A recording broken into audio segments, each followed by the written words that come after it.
Morning.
Good morning, everyone.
एक minute और लगेगा बच्चों, just wait for one more minute.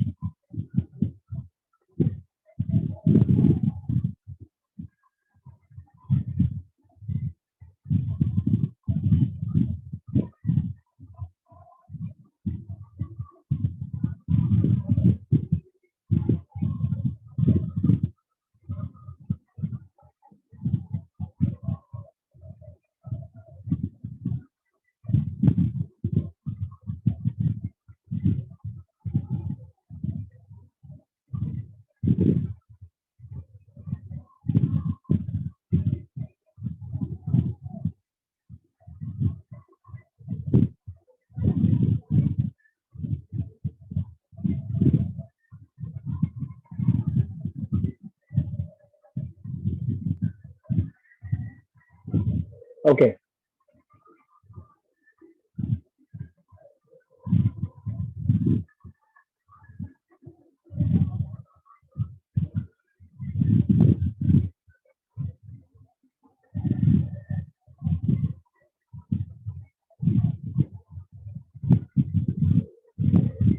Okay, now everyone chat on host. Okay, सभी को होस्ट पे चैट करना है.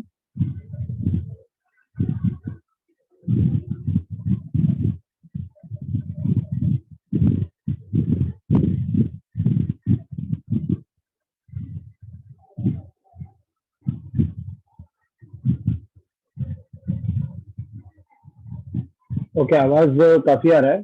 Just wait for one minute. Just wait for one minute. Okay.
Okay,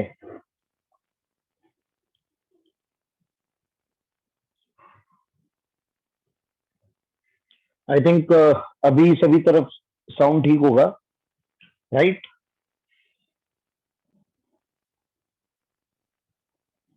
right. आज क्लियर, आज आपका क्विज मैं अभी लेने वाला हूँ थोड़ी देर में. I will take your quiz.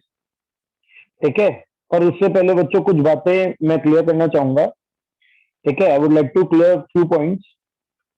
एक तो मैं सभी लोगों को ये बोलना चाहूंगा कि मेरी आज सुबह ही विमल सर से बात हुई है. Today I had contacted Vimal sir. तो फर्स्ट ऑफ ऑल बच्चों, ही इज इन रिकवरी. उनकी जो तबीयत है पहले जो थी उससे अब काफी वेल है. He is all right. But still he was saying कि मे बी पॉसिबल कि दिस वीक और नेक्स्ट वीक शायद वो अभी तो क्लास नहीं ले पाएंगे, ऐसा उनका कहना है ना? और हाँ बिल्कुल, सभी लोगों से मैं कहूंगा होस्ट पे चैट करें. प्लीज चैट ऑन होस्ट, है ना? और तो एक तो ये बात हुई।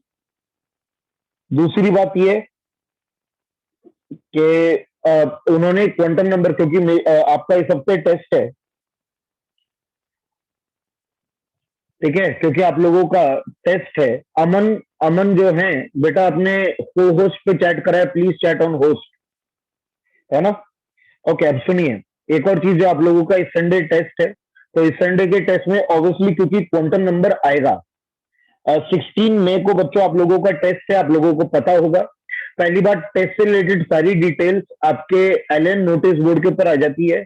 आई थिंक सभी लोगों के एलएन प्लस पे नोटिस बोर्ड है, उसके अंदर सारी डिटेल आ जाती है। तो प्लीज, जो लोग मुझे पर्सनली पूछते हैं उसका कोई मतलब नहीं, क्योंकि आप लोगों के नोटिस बोर्ड पे सारी डिटेल आ जाती है। टेस्ट कब है, सिलेबस क्या है। सिलेबस बच्चों में, सिलेबस के बारे में एक चीज हमेशा आपको बोलता आया हूं, मैं फिर से कहूंगा, लास्ट लेक्चर में मैंने कहा था, सिलेबस कभी भी पूछने का कोई सेंस नहीं है।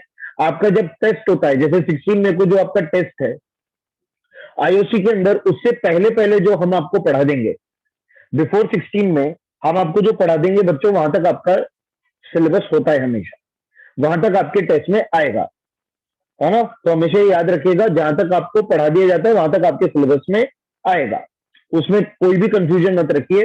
तो होल क्वांटम नंबर और पीरियोडिक टेबल जो मैं लास्ट फ्राइडे तक, या अपनी क्लास कब आएगी, फ्राइडे को आएगी, तो फ्राइडे तक जो मैं पढ़ा दूंगा वहां तक आपके टेस्ट में आएगा, ठीक है?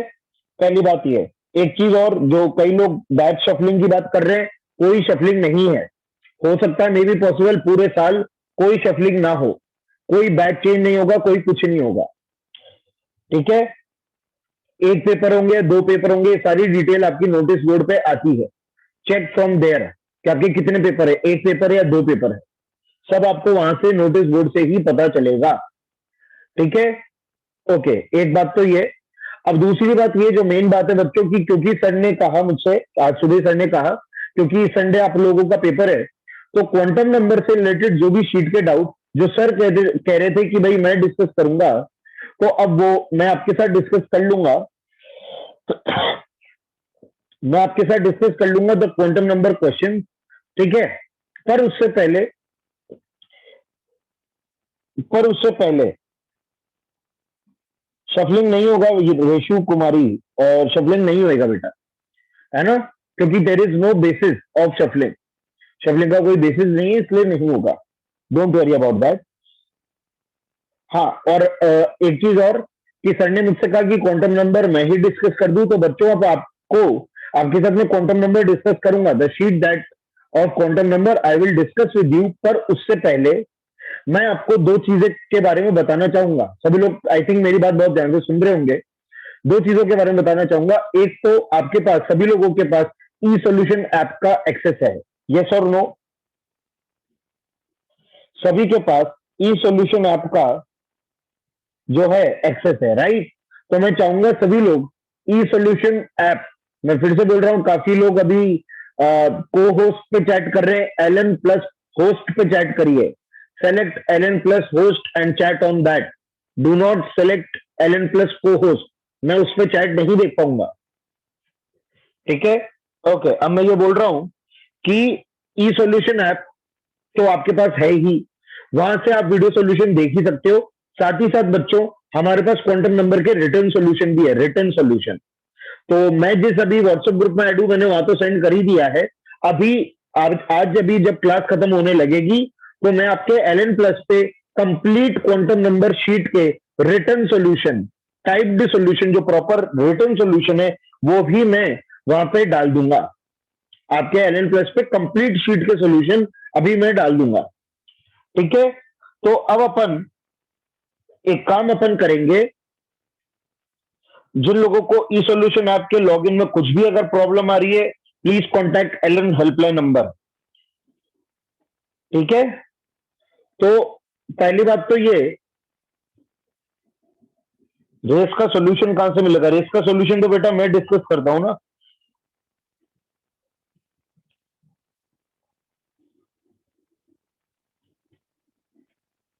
अच्छा, क्या सर ने आप लोगों को नोडल प्लेन पढ़ाया होगा? नोडल प्लेन तो पढ़ाया होगा, ऑब्वियस बात है। एक बच्चा कह रहा है कि सर ने नोडल प्लेन नहीं पढ़ाया है। नितेश कुशवाहा बेटा, आपने नहीं पढ़ा है, अब आधे बच्चे कह रहे हैं पढ़ा है, आधे बच्चे बोल रहे हैं नहीं पढ़ा है। बस डेफिनेशन पढ़ा है, ऑफलाइन में पढ़ा है।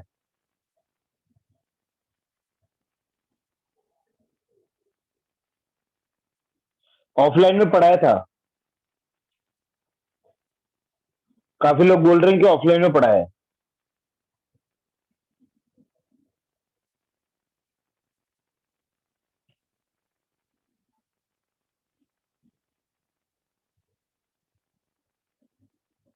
Only definition.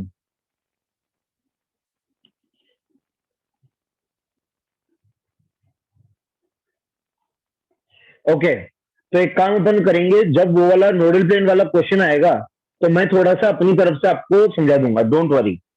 ठीक है, नोडल प्लेन वाला जो टॉपिक है आई विल एक्सप्लेन जब क्वांटम नंबर के अंदर वो वाला क्वेश्चन आएगा। ठीक है, डोंट वरी, पूरी चीज अपन क्लियर करेंगे। तो मैं ये कह रहा हूं बच्चों कि हम क्वांटम नंबर का डिस्कशन कल करने वाले हैं। ठीक है, मेरी सारी बात मैं खत्म करते हुए जल्दी से अपन पढ़ाई की ओर जाना चाहेंगे, तो सब लोग मेरी बात बहुत ध्यान से सुनिए। हाँ, मैं समझ गया, काफी लोग बोल रहे हैं कि डेफिनेशन ही पढ़ाया है, सिर्फ डेफिनेशन पढ़ाया। मैं सारी बातें मैंने सुन ली है, कोई दिक्कत नहीं। मैं नोडल प्लेन के बारे में मैं आपको बता दूंगा। ठीक है, अब सुनिए मेरी बात। क्वांटम नंबर का डिस्कशन हम कल करने वाले हैं, कंप्लीट शीट, पूरी शीट क्वांटम नंबर की हम कल डिस्कस करने वाले हैं। पर उससे पहले मैं सभी लोगों से बोलूंगा कि ई सॉल्यूशन ऐप के वीडियो सॉल्यूशन और जो रिटर्न सॉल्यूशन आज मैं आपको सेंड करूंगा, वो दोनों सॉल्यूशन से आप पहले हेल्प लेंगे। मैं ये नहीं सुनना चाहूंगा कल जब मैं क्वांटम नंबर की शीट डिस्कस करूंगा कि सर मैंने रिटर्न सॉल्यूशन नहीं देखा, वीडियो सॉल्यूशन नहीं देखा। मैं ये किसी से भी नहीं सुनूंगा। और मुझे अगर पता चला कि आप में से किसी ने वो वाला डाउट पूछा है जो कि रिटर्न सॉल्यूशन या वीडियो सॉल्यूशन में अच्छी तरह से एक्सप्लेन किया गया है, अगर किसी ने वो क्वेश्चन पूछा तो मैं वो क्वेश्चन नहीं बताऊंगा। क्योंकि आप एक चीज समझिए सभी बच्चों, और ऐसा नहीं है कि मुझे कोई आप लोगों से गुस्सा है या कुछ बातें इसलिए मैं नहीं बताऊंगा, ऐसा कुछ भी नहीं है। सीधी सी बात है बच्चों, डू यू नो कि ई सॉल्यूशन ऐप पे एक एक जो वीडियो सॉल्यूशन बना है उसमें कितने टीचर्स की मेहनत है। There is a whole lot of hard work involve in making each and every question video solution. 50-50 second का, एक एक मिनट का वीडियो सॉल्यूशन अगर किन्हीं ने वहां पे बना रखा है, उसके पीछे बहुत बहुत ज्यादा हार्डवर्क गया है। साथ ही साथ क्वांटम नंबर का एक एक क्वेश्चन का रिटर्न सॉल्यूशन बनाना, प्रॉपर सॉल्यूशन बनाना, फिर उसके बाद उसको टाइप करना, आपको टाइप्ड सॉल्यूशन मिलेंगे। क्वांटम नंबर का मैं आपको टाइप सॉल्यूशन दूंगा, उसमें काफी ज्यादा हार्डवर्क जाता है। तो बच्चों उसके पीछे वो जो हार्डवर्क गया है वो यूज होना बहुत जरूरी है। इसलिए मैं कहूंगा कि पहले सभी लोग written solution as well as video solution दोनों देखेंगे, उसके बाद ही मुझसे कल क्वांटम नंबर का कोई सवाल पूछेंगे। ठीक है, अब कई लोग कह रहे हैं कि सर कल मत रखो डिस्कशन, एक दिन हमें दे दो। तो ये तो वो वाले बच्चे हैं जिनको क्वांटम नंबर, बच्चों मेरे मुझे आपको पढ़ाते हुए 5 लेक्चर हो गए, तब आपका क्वांटम नंबर चैप्टर खत्म हो चुका था। 5 लेक्चर, 5 लेक्चर मतलब मोर देन 2 वीक्स, ये ऑलमोस्ट 2 वीक्स। अगर कोई 2 वीक में भी क्वांटम नंबर की शीट अभी तक पूरी अटेम्प्ट नहीं कर पाया, तो देर is a serious question mark upon your dedication. ठीक है, तो कल कल ही डिस्कस होगा क्वांटम नंबर की शीट। जिन लोगों ने अभी तक अटेम्प्ट कर लिए हैं सवाल, बहुत अच्छे। जिन्होंने नहीं अटेम्प्ट करे वो, उनको आज का दिन है, वो अटेम्प्ट कर लेना। सेकंड चीज, उसके बाद आती है रेसेस। मुझे सभी लोग बताइए अभी तक रेसेस आप लोगों के साथ कहां तक की डिस्कस हो चुकी है?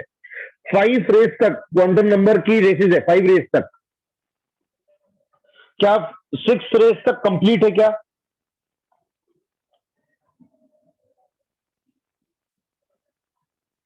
टिल 4 जो लोग कह रहे हैं, रेस 5 इज लेफ्ट। ओके, तो रेस 5 काफी लोग बोल रहे हैं, आई थिंक 4 तक तो कंप्लीट डिस्कस हो चुका है। जिन लोगों के साथ रेस 5 में अगर कोई दिक्कत है, मैं रेस 5 के सॉल्यूशन भी मैं पोस्ट करूंगा on LN plus as well as in WhatsApp group, race 5 के रिटर्न सॉल्यूशन। ठीक है, तो एक बार आप लोग उसकी हेल्प ले लेना। तब भी कोई डाउट आए तो रेस 5 अपन फिर परसों डिस्कस कर लेंगे। ठीक है, ओके, ठीक है। अब आगे का आज का सेशन हम शुरू करते हैं। तो आई थिंक एवरीवन, मैं एलएन प्लस पे अपलोड करूंगा सारी चीजें, सभी को एलएन प्लस से ही लेना है, ठीक है। मैं सारी चीजें एलएन प्लस पे अपलोड करूंगा।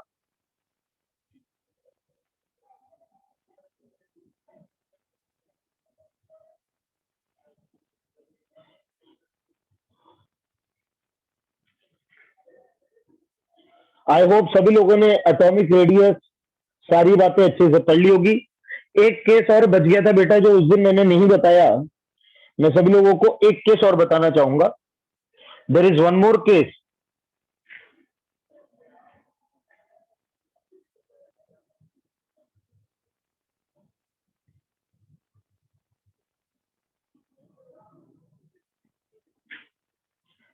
हो जाता है प्रथमेश गौर, एक बार आप देखिएगा, साइड में एक डाउनलोड सेक्शन रहता है, वहां से परमानेंट डाउनलोड हो जाता है।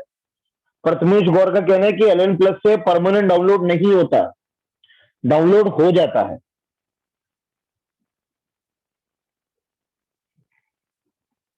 हो जाता है बेटा, मैंने खुद ने करा हुआ है, फोन पे भी हो जाता है, हो जाता है। जो एलएन प्लस का आप जब डॉक्यूमेंट खोलते हो ना, तो एक तरह की स्क्रीन खुलती है। उस स्क्रीन के टॉप राइट कॉर्नर में आपको सेटिंग्स वाला सिंबल दिखेगा, सेटिंग्स वाला सिंबल। सब लोगों को मैं बता देता हूं कहां से डाउनलोड होता है। जो एलएन प्लस के खोलने पे जो पेज खुलता है ना, उसके टॉप राइट कॉर्नर पे आपको सेटिंग्स वाला, वो जो सेटिंग्स वाला टायर नहीं होता, टायर वो होता है, उस पर क्लिक करिएगा तो डाउनलोड का एक ऑप्शन खुलता है उसके अंदर। बेटा मैंने खुद ने फोन पे करा हुआ है, इसलिए मैं ये बात बता रहा हूं। और अगर मान लीजिए नहीं खुलता है, तो आप अपने फोन के अंदर यू कैन, जब आप क्रोम पे या जो भी ब्राउजर पे खोलते हो, go for desktop site. Phone के सेटिंग्स के अंदर, जैसे क्रोम के अंदर अगर आप एलएन प्लस खोलते हो, तो उसके अंदर डेस्कटॉप साइट पे क्लिक कर दीजिए, है ना। तो डेस्कटॉप साइट पे क्लिक कर दोगे तो डेस्कटॉप वर्जन खुल जाएगा उस वेबसाइट का, तो आपको डाउनलोड मिल जाएगा। ओके, अब सुनिए बच्चों, एक केस और अपना रह गया था, वो मैं डिस्कस करना चाहूंगा। मैंने ये जरूर बता दिया था कि एच माइनस काफी लार्ज होता है, एच माइनस का साइज काफी बड़ा होता है, ये बात मैंने बता दी थी, ठीक है। नेक्स्ट थिंग है,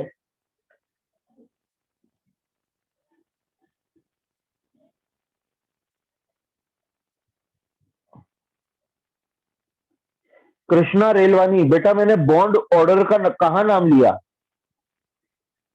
बॉन्ड ऑर्डर मैंने कहा पढ़ाया अभी, where did I tell bond order? Krishna Relwani. Sachin Kumar, बेटा आपका डाउट बाद में बताऊंगा। सचिन कुमार, आप ये जो डाउट पूछ रहे हो, ये अपन बाद में डिस्कस कर लेंगे, ठीक है, अभी नहीं। अब सुनिए बच्चों, याद करिए, मैंने आप लोगों को बताया था lithium is almost has similar radius to magnesium. Lithium और मैग्नीशियम का रेडियस ऑलमोस्ट क्या होता है? Similar, due to diagonal relationship. ये बात मैंने आपको लोगों को बता दी थी, ठीक है। अब सुनिए, याद रखिएगा, इसी चक्कर में अगर आप बात करोगे Li प्लस और Mg2+, बताइए किसकी साइज ज्यादा, किसकी साइज कम? किसकी साइज ज्यादा और किसकी साइज कम? तो याद रखिएगा भाई, क्योंकि न्यूट, अब अगर आप देखो, अगर आप यहाँ पे शेल वाइज कंपेयर करोगे ना, अगर आप यहाँ पे शेल वाइज कंपेयर करोगे, यानी इन दोनों आयंस की अगर इलेक्ट्रॉनिक कॉन्फ़िगरेशन लिखोगे, तो इलेक्ट्रॉनिक कॉन्फ़िगरेशन आएगी, क्योंकि लिथियम होता है 1s2 2s1, मैग्नीशियम होता है 1s2 2s2, 2p6 3s2, है ना।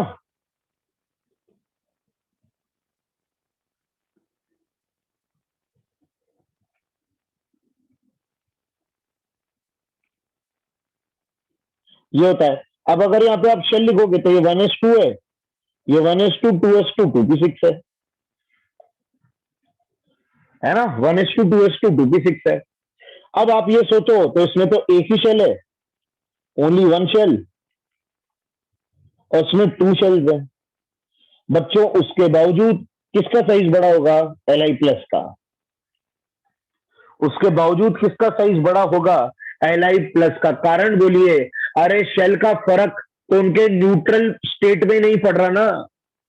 मेरी बात बहुत ध्यान से समझिए, क्या ऊपर जब वो न्यूट्रल थे, लिथियम में 2 शेल थे, मैग्नीशियम में 3 शेल थे, क्या तब मैग्नीशियम का साइज बड़ा था क्या? क्या तब मैग्नीशियम का साइज बड़ा था क्या? नहीं, शेल से तो कोई फर्क ही नहीं पड़ रहा है ना। सभी लोग इस बात को समझिए, शेल से कोई फर्क नहीं पड़ रहा क्योंकि वो अपने न्यूट्रल फॉर्म में ही सेम साइज पे थे। अब हुआ ये कि लिथियम में से एक ही इलेक्ट्रॉन निकला, मैग्नीशियम से 2 इलेक्ट्रॉन निकले। न्यूट्रल में से लिथियम में से एक ही इलेक्ट्रॉन निकला, मैग्नीशियम से 2 इलेक्ट्रॉन निकले। और आप लोग जानते हो जितना इलेक्ट्रॉन निकलता जाता है, the as positive charge increase, ये देखिए आप, as positive charge increase ionic radius decrease. ठीक है, तो बिल्कुल ये इकलौता अपने आप में एक अकेला यूनिक केस है जिसको आपको याद रखना है। शेल वाइज आंसर मत दे देना, शेल वाइज आंसर मत दे देना कि भाई लिथियम में एक ही शेल है सर, मैग्नीशियम में 2 शेल है तो मैग्नीशियम की साइज बड़ी होगी। नहीं, फर्क कहां पे आ गया? वो न्यूट्रल में ही इक्वल थे, वो न्यूट्रल में ही इक्वल थे। तो मैग्नीशियम से 2 इलेक्ट्रॉन निकले, लिथियम से एक ही निकला, तो मैग्नीशियम ज्यादा सिकुड़ेगा, मैग्नीशियम विल कॉन्ट्रैक्ट मोर। सभी लोग इस बात को समझ गए क्या? है ना? तो ये है। ओके, अब आते हैं आगे।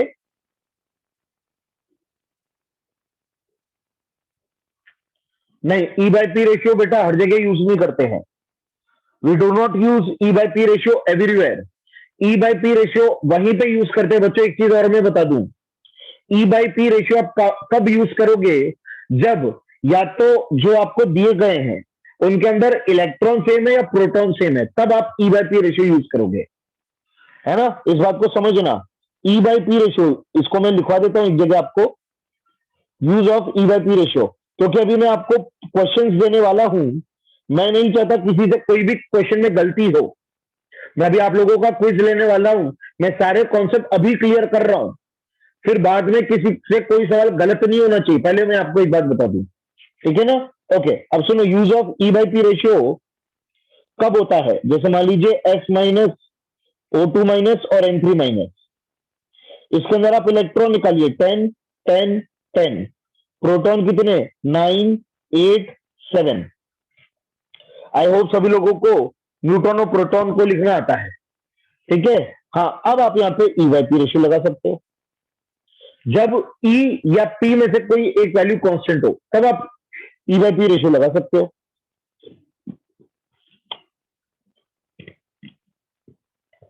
बताइए किसका ई बाई पी रेशियो ज्यादा, सबसे ज्यादा? तो इसका ज्यादा, तो एटॉमिक रेडियस का या आयनिक रेडियस का ऑर्डर भी यही रहेगा। आयनिक का भी, है ना? तो ये है।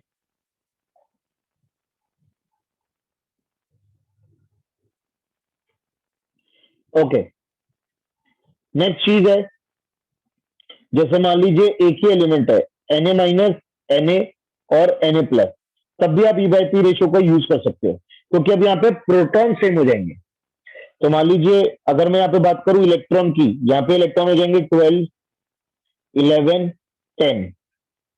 ठीक है, और पी में है 11 11 11। ठीक है, अब देखो कोई एक वैल्यू कांस्टेंट है, तो ई बाई पी यहाँ पे हो गया 12 बाई 11 11 बाई 11 और 10 बाई 11। कंपेयर करो भाई किसका वैल्यू ज्यादा किसका वैल्यू कम, तो इस बात है इसका वैल्यू सबसे ज्यादा और इसका वैल्यू सबसे कम, तो यहाँ पे भी आयनिक रेडियस का ऑर्डर ऐसे आपके पास आ जाएगा। ठीक है, अब सुनिए, काफी लोग बोल रहे हैं कि सर फिर लास्ट क्लास में आपने H माइनस और F माइनस का ऐसे क्यों कंपेयर करा था? वो तो बेटा मैंने आपको रीजन दिया था, यहाँ पे मैंने ई बाई पी रेशियो का मैंने रीजन दिया था। ये फैक्ट है, ये फैक्ट आपको याद रखना है, ये इंपॉर्टेंट फैक्ट है कि H माइनस काफी बड़ा है। अब इसका रीजन क्या है वो मैंने रीजन दिया था, मैं comparison E by P ratio से नहीं कर रहा था। मैंने एक फैक्ट आपको बताया, एक एक्सपेरिमेंटल फैक्ट आपको बताया कि H माइनस का साइज काफी बड़ा होता है। अब क्यों बड़ा होता है? क्योंकि उसका ई बाई पी रेशियो ट्वाइस होता है। ट्वाइस कभी भी किसी एनायन के लिए नहीं मिलता है, तो इसलिए उसका जो साइज होता है काफी बड़ा होता है। बस इतनी सी बात मैंने आपको बताई थी। ठीक है, तो H माइनस सबसे बोल सकते हो काफी बड़ा होता है। आपको जब भी कोई एनायन मिलेगा उन सभी एनायन पे H माइनस बड़ा होता है, याद रखना H माइनस काफी बड़ा होता है। ठीक है, ओके। श्रेया सिंगल यहाँ पे लिखा हुआ है, आप जो पूछ रहे हो लिथियम मैग्नीशियम का साइज क्यों सेम होता है, क्या कर रहे हो यार, सब कुछ लिखा हुआ है। ओके, आगे बढ़ते हैं। डायगोनल रिलेशनशिप बेटा, Shreya Singhal, the reason is diagonal relationship. Okay, अब सुने, बिल्कुल बड़ा होगा सचिन कुमार, H माइनस के टाइम से तो बड़ा ही होगा। ओके, और कुछ बचा हुआ है क्या, और कुछ बताना है क्या आपको? नहीं, आई थिंक ये क्लियर है। अच्छा, मान लीजिए आपके सामने आया Li प्लस Na प्लस के प्लस, एक एग्जाम्पल दे रहा हूं, Li प्लस Na प्लस के प्लस Rb प्लस और CS प्लस। बताइए इसमें क्या ऑर्डर रहेगा बच्चों? अब इन सब में से एक एक इलेक्ट्रॉन चला गया, इनमें से सब में से एक एक इलेक्ट्रॉन चला गया, तो बिल्कुल ये इसका ऑर्डर यही आएगा। ठीक है, इसका ऑर्डर यही आएगा, क्योंकि सब में से एक एक इलेक्ट्रॉन चला गया। भाई न्यूट्रल का ऑर्डर जैसे रहता है, जो न्यूट्रल का ऑर्डर रहता है same as neutral state, same as neutral state, इसमें भी ऑर्डर बढ़ा हुआ आएगा। तो आई थिंक मुझे लगता है सभी लोग अब रेडी हो क्विज के लिए, तो let me give you the quiz. अच्छा, अब मैं पहले तो आपको मार्किंग स्कीम बता दूं सभी लोगों को।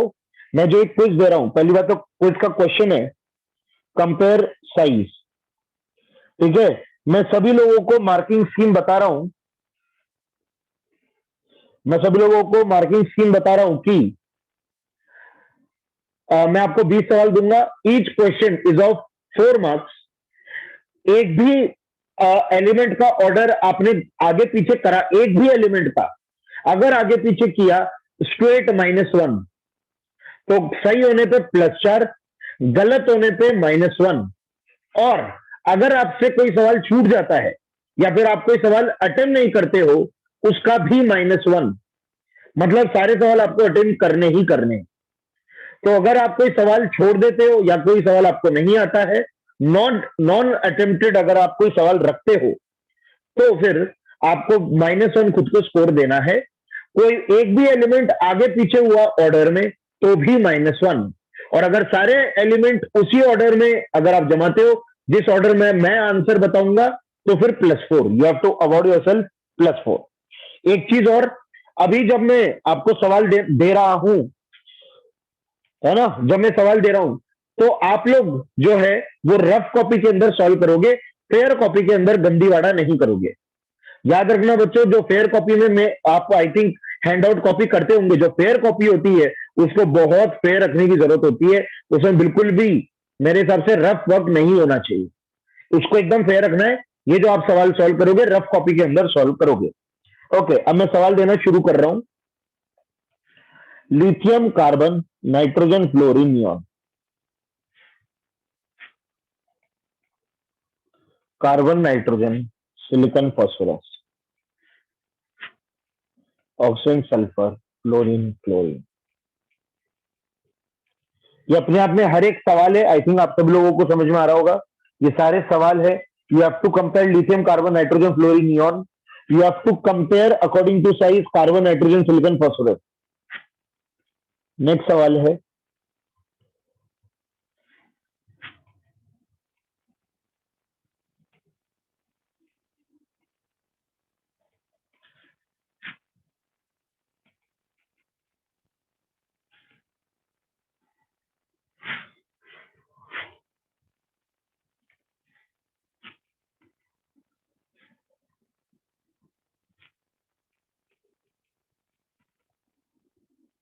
सभी लोगों को ईमानदारी से ये सवाल अटेम्प्ट करने, देखो मैं तुम्हें देख तो नहीं पा रहा, पर ईमानदारी से तुम्हें सवाल अटेम्प्ट करने हैं। कोई भी पीरियोडिक टेबल खोलकर नहीं बैठेगा, कोई भी नोट्स पीछे से चेक करके आंसर नहीं देगा। भैया ईमानदारी दिखानी है, सीधी सी बात है। ईमानदारी दिखाओगे तब पढ़ने का मतलब है, वरना कोई मतलब नहीं है। कोई भी पीरियोडिक टेबल खोल के नहीं बैठेगा कि कौन सा एलिमेंट कहाँ आना आता है, ये आप कोई भी चेक नहीं करोगे।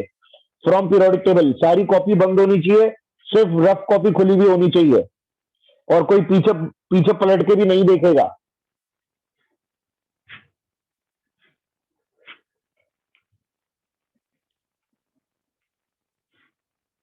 Be truthful to your preparation.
ये लीजिए,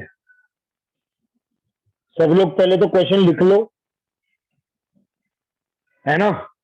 कितने क्वेश्चन है ये? 1 2 3 4 5 6 7 8 9 10 11 12 13 14 15 16 17 18 19। एक क्वेश्चन और ले लो।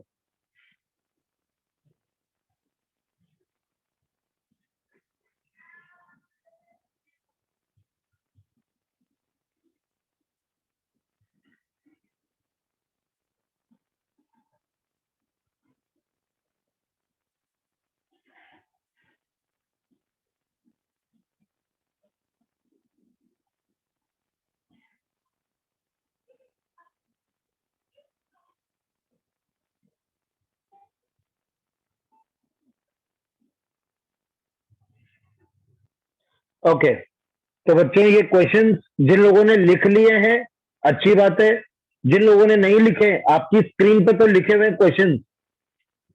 अच्छा रुक जाओ, पर उससे पहले मुझे ऐसा लगता है एक दो question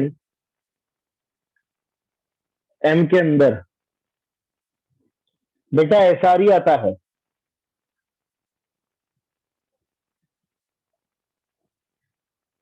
Kaveri it is SR.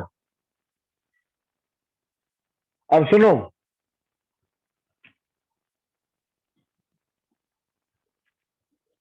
सब लोग बहुत ध्यान से सुने। एक दो क्वेश्चन मैं आपको करके दे रहा हूं, यानी एक तरह से दो दो क्वेश्चन मैं आपको करके दे रहा हूं, है ना? 2 question I am giving you done, so that आप लोगों को पता चल जाए कि सॉल्व कैसे करना, कॉन्सेप्ट क्या है। ठीक है, यानी +8 तो मैं आपको दे रहा हूं, 2 क्वेश्चन मैं सॉल्व करके दे रहा हूं। ठीक है, तो +8 मैं आपको दे रहा हूं, फिर बाकी के आपको कमाने हैं। मैं आपको सॉल्व करके देना चाहूंगा, एक तो डी वाला और एक मैं आपको सॉल्व करके देना चाहूंगा जी वाला, है ना? डी और जी वाला मैं आपको सॉल्व करके देना चाहूंगा। बहुत ध्यान से देखिए, डी को कैसे सॉल्व करोगे। तो बच्चों आपको करना क्या है, जब भी आपके सामने इस तरह का सवाल आएगा, पहली बात तो आप एलिमेंट्स पढ़ोगे और एलिमेंट्स का ग्रुप और पीरियड सोचने की कोशिश करोगे कि इनका ग्रुप और पीरियड कौन सा है।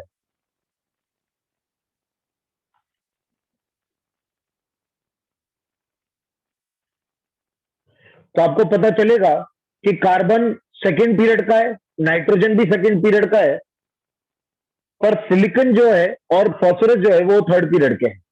आपको ये पता चलेगा। ठीक है, अब अगर ऐसा है तो फिर पहले तो आप इनको पीरियड वाइज अरेंज कर दोगे। कैसे अरेंज करोगे? पीरियड वाइज और ग्रुप वाइज। तो कार्बन अगर 14th ग्रुप का है तो नाइट्रोजन 15th ग्रुप का है, सिलिकॉन कार्बन के नीचे आता है। अब आपको ये पोजीशंस पता होनी चाहिए बच्चों। पीरियोडिक टेबल से आपको ये पोजीशन पता होनी चाहिए, बिना पीरियोडिक टेबल देखे, ठीक है। तो कार्बन नाइट्रोजन और सिलिकॉन फास्फोरस ये हो गया। थोड़ा सा मैं गैप में लिख देता हूं, ये पहले तो आप इनको ऐसे जमा दोगे। अब आपको जो रूल्स हमने बताए हैं, जो एटॉमिक रेडियस के रूल्स मैंने आपको बताए हैं, वो रूल्स आप लगाओ। इधर से इधर जाते हुए क्या रूल लगता है कि जेड फैक्टर बढ़ता है तो एटॉमिक रेडियस कम होता है, और ऊपर से नीचे आते हुए क्या रूल लगता है कि प्रिंसिपल क्वांटम नंबर बढ़ता है, नंबर ऑफ शेल्स बढ़ते हैं तो एटॉमिक रेडियस बढ़ता है। बिल्कुल यही रूल है अलोंग द पीरियड और डाउन द ग्रुप, मैंने आपको यही रूल बताए हैं, ठीक है। बस उन रूल के अकॉर्डिंग आप यहाँ पे मार्किंग कर दीजिए। जैसे फिर इसका रेडियस कम हो जाएगा, इसका रेडियस कम हो जाएगा, इसका रेडियस ज्यादा हो जाएगा, इसका रेडियस ज्यादा हो जाएगा। क्या इसमें किसी को कोई डाउट है? बिल्कुल आपको ऐसे स्टेप वाइज कंपैरिजन करना है, स्टेप वाइज, यहां तक सभी लोगों को क्लियर होगा कि मैंने क्या किया, ठीक है। अब बच्चों इस बात को समझिए कि ये थर्ड पीरियड के एलिमेंट्स हैं। ये किसके एलिमेंट्स है? थर्ड पीरियड के। और ये कौन से पीरियड के एलिमेंट्स है? सेकेंड पीरियड के। अरे ऑब्वियस बात है, थर्ड पीरियड एलिमेंट्स में 3 शेल है। थर्ड पीरियड एलिमेंट्स में कितनी शेल है? 3 शेल है। तो बट ऑब्वियस बात है, सिलिकॉन और फास्फोरस कार्बन और नाइट्रोजन से तो बड़े ही होंगे ना। बट ऑब्वियस बात है, सिलिकॉन और फास्फोरस कार्बन और नाइट्रोजन से तो बड़े ही होंगे, क्योंकि सिलिकॉन और फास्फोरस थर्ड पीरियड एलिमेंट्स है, उनमें 3-3 शेल है, और कार्बन नाइट्रोजन में 2 ही शेल है, ठीक है। तो आपने ये लिख दिया। बस अब फाइनल आप सिलिकॉन फास्फोरस का कंपैरिजन जानते हो, कार्बन नाइट्रोजन का कंपैरिजन जानते हो, बस अब आप उसको लिख दो। तो सिलिकॉन, तो फाइनल जो आंसर आ जाएगा आपका वो क्या आ जाएगा? Silicon phosphorus carbon nitrogen. Yes, this will be your final answer.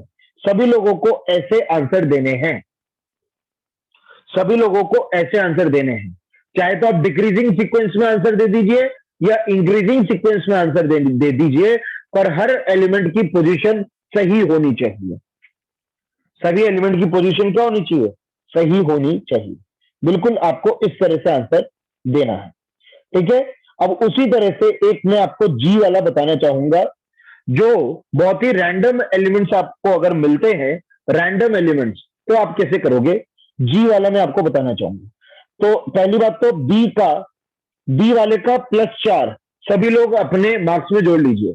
B वाले का +4 सभी लोग अपने मार्क्स में जोड़ लीजिए। ओके, अब जी वाले की अगर अपन बात करें, जी में आपको एलिमेंट्स कौन कौन से दिए हुए हैं? सीजियम, पोटेशियम, सोडियम, एल्यूमिनियम और क्लोरीन, ये आपको दिए हुए हैं। तो आपको पहली बात तो इन सभी एलिमेंट्स की पोजीशन पता होनी चाहिए पीरियोडिक टेबल में। तो वी नो कि सीशियम होता है, यू शुड नो कि सीशियम होता है 1A के अंदर, सीशियम होता है 1A के अंदर, 1A यानी फर्स्ट ग्रुप में। सीशियम होता है सबसे नीचे, पोटेशियम होता है उसके ऊपर, और सोडियम होता है उसके ऊपर, ये आपको पता होना चाहिए। अब एल्यूमिनियम कहां होता है? Where is aluminium? सोडियम के ही पीरियड में होता है एल्यूमिनियम, और क्लोरीन भी उसी पीरियड में होता है सबसे लास्ट में। तो आप क्या करोगे? एलिमेंट्स को पीरियोडिक टेबल की पोजीशन के अनुसार सारे जमा दोगे। एलिमेंट्स को पीरियोडिक टेबल की पोजीशन के अनुसार क्या कर दोगे? जमा दोगे। इस तरीके से जो पीरियोडिक टेबल में जो पोजीशन लगता है, बिल्कुल आपने वहां पे लगा दिया। बस अब आपको जो रूल पता है वो रूल लगा दो। आप जानते हो लेफ्ट टू राइट जाते हुए जो रूल मैंने आपको बताया, जेड फैक्टर बढ़ता है तो एटॉमिक रेडियस बढ़ता है, और ऊपर से नीचे आते हुए शेल, नंबर ऑफ शेल्स बढ़ती है तो एटॉमिक रेडियस बढ़ता है। बस एज सिंपल एज दैट, है ना। तो एज सिंपल एज दैट, तो ये ऊपर से नीचे तो रेडियस बढ़ गई, और लेफ्ट टू राइट जाते हुए रेडियस बढ़ गई। बस तो इसका ऑर्डर ये आ गया, ये लीजिए, ये इसका ऑर्डर है। इस तरह से ऑर्डर आएगा। सबसे बड़ा रेडियस होगा सीशियम का, फिर पोटेशियम का, फिर सोडियम का, फिर एल्यूमिनियम का, और फिर क्लोरीन का। दिस विल बी द, ये है, ठीक है भाई। तो ये हो गए आपके बी और जी, मैंने आपको बता दिए हैं। बाकी के 18 क्वेश्चन सभी लोग, मैं आपको कितने 4 मिनट का समय देता हूं। यू ऑल हैव 4 मिनट्स, कि ज्यादा दूं? काफी लोगों ने, तो कई लोग लिख रहे हैं कि कर भी दिया, कर दिया तो वेरी गुड। बाकी लोगों को आई एम गिविंग यू, चलिए 5 मिनट्स, है ना। अभी 10:47 हो रहे एग्जैक्टली, 10:47 हो रखे एग्जैक्टली। मैं 10:52 पे सारे क्वेश्चंस डिस्कस करना चालू कर दूंगा। Your time begins now. सब लोग चालू करिए। 10:52 में मैं सारे क्वेश्चन डिस्कस कर दूंगा। सब लोग क्वेश्चन अटेम्प्ट करना चालू करिए। जिन लोगों से हो गए वो एक बार अपने आंसर्स फिर से चेक कर लो, क्योंकि जब मैं सॉल्यूशन बताऊंगा एक भी नेगेटिव नहीं होना चाहिए। तो जो लोग कह रहे हैं कि उन्होंने कर लिया है, अपने आंसर्स फिर से चेक कर लो भैया, नेगेटिव नहीं होना चाहिए। Check and recheck your answer. सभी क्वेश्चन का +4 मिलना चाहिए, तब मजा है।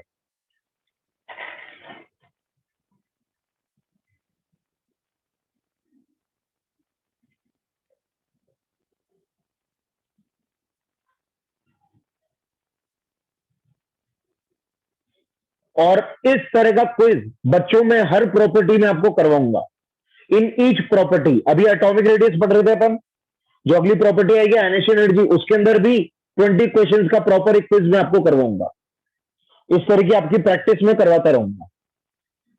बस बात यह कि जो इन क्वेश्चंस में रिक्वायर्ड थ्योरी या जो रिक्वायर्ड नॉलेज आपको होनी चाहिए वो आपको होनी चाहिए, है ना।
तीन मिनट और बचे हैं।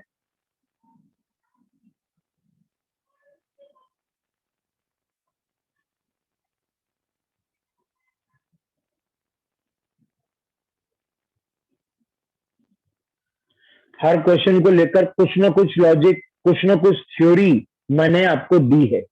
देर इज नो सच क्वेश्चन जिसमें आपको तुक्का लगाना पड़े या कोई ऐसे दिमाग से कोई थ्योरी सोचनी पड़े।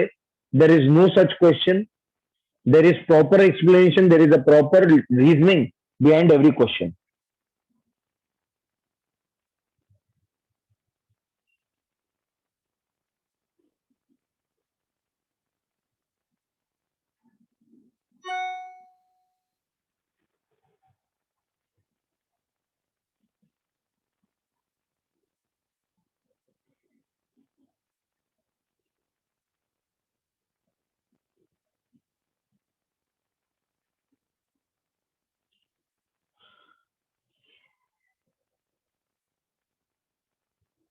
मोहम्मद साहिल बेटा, आपसे बाद में बात करेंगे इस बारे में।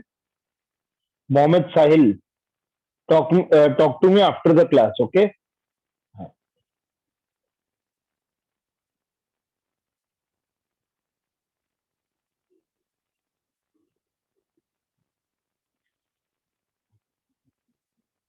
Okay, last 1 minute left.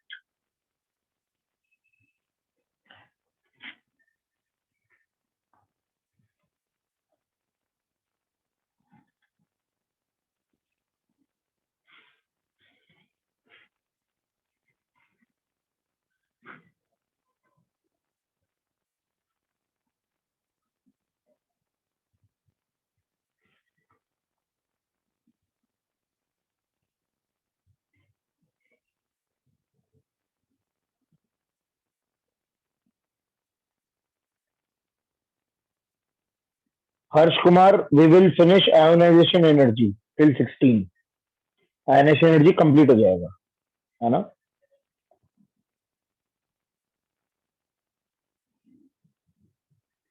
Okay भाई, अभी भी टाइम तो हो चुका है कंप्लीट। क्या सभी लोगों से अटेम्प्ट हो गए या कुछ लोग अभी भी अटेम्प्ट कर रहे हैं? कितने लोग अटेम्प्ट कर रहे हैं वो प्लीज मुझे मैसेज कर सकते हैं।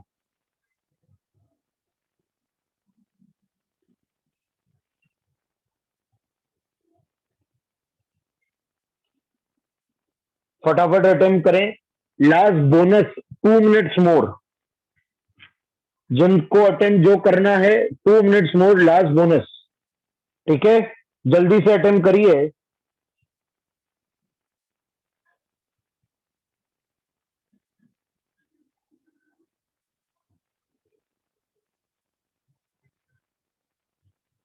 और मैं जब आई थिंक सभी लोगों ने क्वेश्चंस लिख लिए हैं बकायदा, क्योंकि मैं पेज पलटूंगा तो ये क्वेश्चंस आपको दिखेंगे नहीं।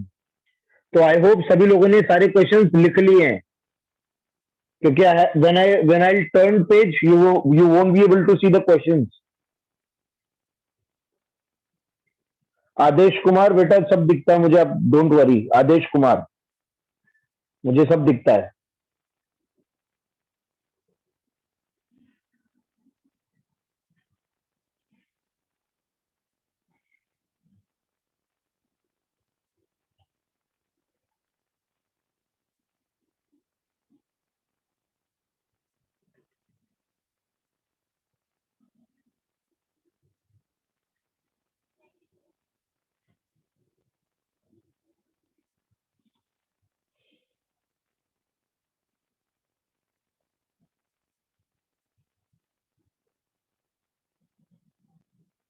ऋतिक राज, मैंने अभी आज क्लास चालू होते ही शुरू के 5 से 10 मिनट यही बात करी थी।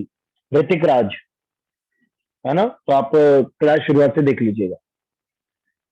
Okay okay, time is over now. Let us discuss each and every question. ठीक है, आई होप सभी लोगों ने कर लिया है। ठीक है, ओके, सभी लोग रेडी हो जाइए अपने आप को मार्किंग देने के लिए। You have to award yourself either +4 और आइदर -1। 0 मार्क अवॉर्ड हो ही नहीं सकते। या तो आपका आंसर सही होगा या गलत होगा, या आपने अटेम्प्ट नहीं किया होगा। अगर सही हुआ है तो +4, इन ऑल अदर केसेस -1। ठीक है, ओके, चालू करते हैं। पहला क्वेश्चन था lithium, carbon, nitrogen, fluorine, neon. पहली बात तो इनको सभी को आप पहचानोगे तो ये सब सेकंड पीरियड के एलिमेंट्स हैं। अगर ये सेकंड पीरियड के एलिमेंट्स हैं तो फिर इनके आपको पता ही है, लेफ्ट टू राइट जाते हुए जेड इफेक्टिव बढ़ता है, एटॉमिक रेडियस कम होती है ना। जेड इफेक्टिव बढ़ता है, एटॉमिक रेडियस कम होती है। तो भाई जो ऑर्डर होना चाहिए वो यही होना चाहिए। पर हमें याद रहता है नियॉन को सबसे आगे लगाना। वी ऑलवेज रिमेंबर कि नियॉन क्या आएगा सबसे आगे, due to van der Waals, due to van der Waals radius. Van der Waals radius, तो इसका फाइनल जो आंसर आएगा वो आएगा neon, lithium, carbon, nitrogen, fluorine. जिन लोगों ने ये आंसर दिया है, this is the final answer for A. जिन लोगों ने यही आंसर दिया, very good, award yourself 4। बाकी रेस्ट ऑल -1। वेरी गुड, जिनका राइट हो गया बहुत अच्छे। आते हैं बी वाला। बी वाला मैं करवा चुका हूं, बी वाला क्वेश्चन में सॉल्व करवा चुका हूं। आते हैं सी क्वेश्चन पे। सी क्वेश्चन है oxygen, sulphur, oxygen, sulphur, fluorine, chlorine. तो पहले तो आप सवाल है ऑक्सीजन, सल्फर, फ्लोरीन, क्लोरीन। तो मैंने आपको क्या कहा था, जो एलिमेंट अगर आपको अलग अलग ग्रुप अलग अलग पीरियड के एलिमेंट्स मिलते हैं तो आप क्या करोगे, जो एलिमेंट जिस अकॉर्डिंग पीरियोडिक टेबल में मिलता है पहले तो उसकी पोजीशन आप वैसे लगा दीजिए। तो ऑक्सीजन सेकंड पीरियड का यहाँ पे मिलता है, फ्लोरीन उसके आगे मिलता है, सल्फर ऑक्सीजन के नीचे मिलता है, क्लोरीन फ्लोरीन के नीचे मिलता है इन पीरियोडिक टेबल। ठीक है, ये बिल्कुल वैसे क्वेश्चन हो गया जैसे मैंने आपको 20 सवाल बताया था। लेफ्ट टू राइट जाते हुए रेडियस घटती है, लेफ्ट टू राइट जाते हुए रेडियस घटती है, ऊपर से नीचे आते हुए रेडियस बढ़ती है, ऊपर से नीचे आते हुए रेडियस क्या होती है, बढ़ती है। नाउ वी नो कि सल्फर और क्लोरीन थर्ड पीरियड के एलिमेंट्स हैं, तो इनका रेडियस ऑक्सीजन फ्लोरीन से क्या होगा, ज्यादा होगा। और बस सल्फर क्लोरीन का कंपैरिजन आपको पता ही है, तो यहाँ पे जो ऑर्डर आएगा sulphur chlorine oxygen fluorine will be the answer. Sulphur chlorine oxygen fluorine will be the answer, ये इसका राइट आंसर है। जिन लोगों ने यही आंसर दिया है वो खुद को +4 दे दे, रेस्ट ऑल -1। एक भी एलिमेंट अगर आपने आगे पीछे किया है, एक भी एलिमेंट अगर आगे पीछे हुआ है, क्लोरीन की जगह ऑक्सीजन हो गया है, ऑक्सीजन की जगह क्लोरीन हो गया है, खुद को -1 देना है। ओके, डी वाला जो है नेक्स्ट है Na+, Mg2+, Al3+। इसकी अगर अपन बात करें तो मेरे हिसाब से यह आइसोइलेक्ट्रॉनिक स्पीशीज है, और आइसोइलेक्ट्रॉनिक स्पीशीज में चाहो तो आप E/P रेशियो लगा दो, या सिंपल ये समझ सकते हो, मैंने आपको इतनी सी बात लिखवा रखी है, positive oxidation state increases, ionic radius decreases, मैंने आपको लिखवा रखा है। Positive oxidation state increases, ionization energy, ये आयनिक रेडियस डिक्रीजेस, तो सिंपल सी बात है, इसका आंसर ही आ जाएगा, एज सिंपल एज दैट। ठीक है, नेक्स्ट अगर अपन बात करें ई वाले की, सेम बात इस पे लागू होती है। ये भी आइसोइलेक्ट्रॉनिक स्पीशीज है, चाहो तो आप ये E/P रेशियो से देख सकते हो, या सिंपल ये बोल सकते हो negative oxidation state increases, ionic radius increases. तो सिंपल यहाँ पे ये आंसर आपका आ जाता है कि N3- will be the greatest, then O2-, then F-। ये है। नेक्स्ट अगर अपन बात करें एफ पार्ट की, एफ पार्ट मैंने दिया था Na+ और Ne। ठीक है, Na+ और Ne मैंने आपको दिया था बच्चों। इसके अंदर अगेन ये आइसोइलेक्ट्रॉनिक स्पीशीज है, तो कैसे भी आप देख सकते हो, चलो इसको मैं E/P रेशियो से सॉल्व कर सकता हूं। आप कैसे भी देख सकते हो कि E जैसे इलेक्ट्रॉन आप देखोगे तो 10 और 10, पर प्रोटॉन इसमें 11 है और प्रोटॉन इसमें 10 ही है। तो वो याद करिए, कोचिंग वाला मैंने एग्जांपल दिया था, कोचिंग में टीचर और बच्चों वाली बात, इलेक्ट्रॉन होते थे बच्चे, प्रोटॉन होते थे टीचर। बताइए ज्यादा अट्रैक्शन किसमें होगा, Na+ में, क्योंकि टीचर ज्यादा है बच्चे कम है, टीचर ज्यादा है बच्चे कम है। तो यहाँ पे आप वो वाली बात भी कर सकते हो। साथ ही साथ आप वॉन्डरवॉल रेडियस वाली बात भी कर सकते हो, बिल्कुल वो भी लगा सकते हो, वो लॉजिक भी सही है कि नियॉन में वॉन्डरवॉल रेडियस लगेगा तो इसलिए उसकी साइज ज्यादा होगी, ऐसा भी आप बोल सकते हैं। किसी भी लॉजिक से बोलिए आंसर सही आएगा। हाँ बिल्कुल, वो लॉजिक भी सही है। बिल्कुल अच्छे से पढ़ा होता है ना बच्चों, जिन्होंने बहुत अच्छे से पढ़ा होता है और जिनको बहुत अच्छे से पढ़ाया जाता है, उनके पास एक ही क्वेश्चन के बहुत सारे सही लॉजिक होते हैं, है ना। तो आप किसी भी लॉजिक से करिए, आपको बिल्कुल सही आंसर मिलेगा। जी वाला मैं सॉल्व करवा चुका हूं, जी वाला अपन कर चुके हैं।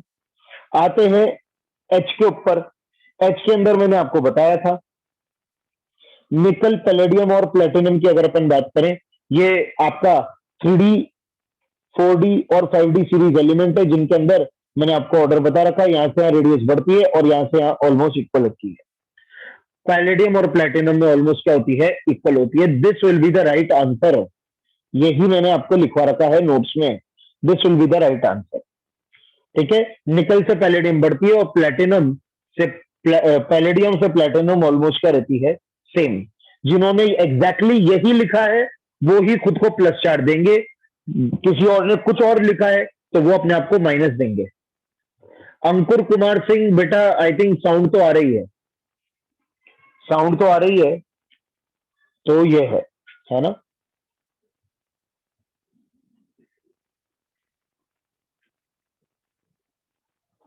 एकदम क्लियर आ रही है। ओके, नेक्स्ट है बच्चों आई वाला, स्कैंडियम, स्कैंडियम, आयरन और जिंक। अब ये जो क्वेश्चन है बहुत अच्छा क्वेश्चन है, क्योंकि इस क्वेश्चन को आप लोगों को सॉल्व करना था थ्रू ग्राफ। मैंने आपको ग्राफ लिखवाया था, और क्योंकि पहली बात तो सारे 3D सीरीज के एलिमेंट्स हैं। इस क्वेश्चन में मुझे लगता है काफी लोगों से गलत, शायद शायद काफी लोगों का ये क्वेश्चन गलत हो जाएगा, क्योंकि पहले तो मैं आपको इसका आंसर बता देता हूं बच्चों। इसका आंसर रहेगा scandium greater than, zinc greater than iron, ये इसका सही आंसर है। जिन लोगों ने ये आंसर नहीं लिखा वो अपने आप को -1 दे दें, क्योंकि यही इसका आंसर है, scandium less than zinc less than iron. This is the right answer. और इसका आंसर कैसे आपको मिलेगा, बहुत आराम से मिल जाता अगर आपको वो ग्राफ याद होता तो, कृष के मास्क वाला। ये देखिए स्कैंडियम, आयरन और जिंक क्या होता था बच्चों, ये मैंने आपको प्रॉपर ग्राफ बताया था। और ये याद रखना, ये जिंक का जो ग्राफ है, जिंक का जो कोऑर्डिनेट है वो स्कैंडियम से छोटा है। ये देखिए जिंक का जो कोऑर्डिनेट है वो स्कैंडियम से छोटा है ना। तो ये इसका आंसर आना चाहिए। नहीं, अगर किसी ने इसको ऐसे लिखा है तो भी मैं कहूंगा गलत है, क्योंकि आपको हर एलिमेंट का कंपैरिजन करना है। अगर किसी ने ऐसे लिखा तो भी आप -1 दीजिए। ये कौन सा ऑर्डर होता है, जिंक और स्कैंडियम में कौन कंपेयर करेगा, ये ऑर्डर गलत है। अगर किसी ने ऐसे लिखा है तो गलत है, क्योंकि जिंक और स्कैंडियम में भी मुझे कंपैरिजन आपको करवाना था। जिंक और स्कैंडियम में तो आपने कंपेयर ही नहीं करा, तो ये गलत है ना। आपको ऐसे आंसर देना था। अरे स्कैंडियम था भाई, इसको आप ऐसी क्यों नहीं समझ सकते हो, स्कैंडियम था। ये देखो ना, क्या ये ई दिख रहा है आपको, स्कैंडियम था। ओके, नेक्स्ट पे आते हैं। आई हो गया। नेक्स्ट आते हैं जे पे। जे तो सिंपल था, जे में तो स्कैंडियम, यूट्रियम और लैंथनम में क्या ऑर्डर रहेगा, तो बिल्कुल इंक्रीजिंग ऑर्डर रहेगा। इसके अंदर एक्सेप्शन नहीं आता था। ये है तो 3D 4D और 5D सीरीज के एलिमेंट्स, बट इनके अंदर एक्सेप्शन नहीं आता था, सभी लोगों को याद होगा। There was no exception in this, है ना। नेक्स्ट है के। के अंदर आपको मैंने जो एलिमेंट दिए थे, के वाला अच्छा क्वेश्चन था। के में दिया था rubidium, strontium, barium, nitrogen, fluorine. तो कहे तो इनको आप एलिमेंट वाइज कंपेयर कर दोगे। रुबिडियम तो इधर आता है, स्ट्रोंशियम उसके जस्ट बगल में आता है। रुबिडियम एल्कली में आता है, स्ट्रोंशियम एल्कलाइन अर्थ में आता है। फिर आता है आपका कौन था, रुबिडियम के बाद बेरिलियम। बेरिलियम स्ट्रोंशियम के ही ग्रुप में आता है। अब नाइट्रोजन ये बेरिलियम के पीरियड में, और फ्लोरीन भी बेरिलियम के ही पीरियड में आता है। तो इस तरह से ये है। बस अब आप आराम से कंपेयर कर दीजिए। आपको ये पता है लेफ्ट टू राइट जाते हुए जेड इफेक्टिव बढ़ता है, एटॉमिक रेडियस घटता है। तो ये इसका आंसर आ जाएगा। लेफ्ट टू राइट जाते हुए रेडियस घटता है, तो ये है।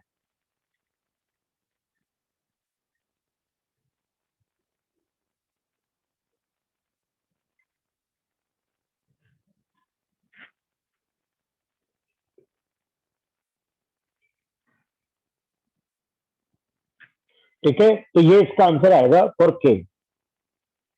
ओके, नेक्स्ट है एल।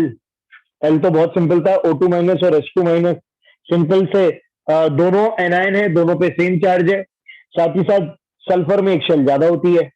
तो सल्फर में एक शेल ज्यादा होती है तो ऑब्वियस बात है सल्फर का जो आयनिक रेडियस है वो क्या रहेगा, ज्यादा रहेगा। इसमें कोई डाउट ही नहीं है। ठीक है, नेक्स्ट बात करें एम की। Be2+, Mg2+, Ca2+, Sr2+, और Ba2+ में कोई डाउट नहीं कि ऊपर से नीचे रेडियस क्या होती जाएगी, बढ़ती जाएगी, है ना। तो ये है। नेक्स्ट था एन। एन में भी यही है, F minus, Cl minus, Br minus, I minus, है ना। तो ये आप इसको ऐसे कर लोगे, सिंपल वही सेम बात है। अगर सभी एनायन है तो ऊपर से नीचे रेडियस क्या होगी, बढ़ेगी। ठीक है, नेक्स्ट है ओ वाला।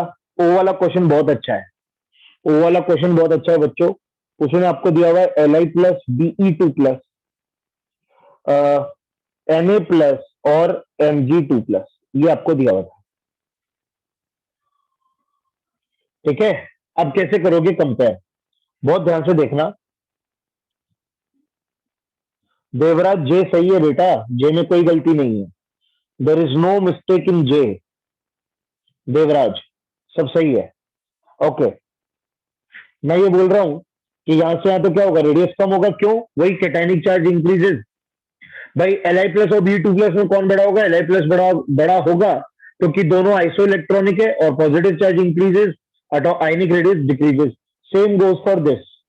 अच्छा, यहां से यहां भी रेडियस बढ़ेगा, और यहां से यहां भी रेडियस बढ़ेगा। ठीक है। कृष्णा, रेलवानी, लिथियम और मैग्नीशियम न्यूट्रल में सेम होते हैं, कैटायन में अलग अलग रहता है बेटा चार्ज। कृष्णा, रेलवानी, यहाँ पे कैटायन दिया हुआ है, न्यूट्रल नहीं दिया हुआ है। ओके, तो ये हो गया। अब कैसे कंपेयर करोगे? ऑब्वियस बात है, इन दोनों की रेडियस इन दोनों से बड़ी होनी चाहिए थी।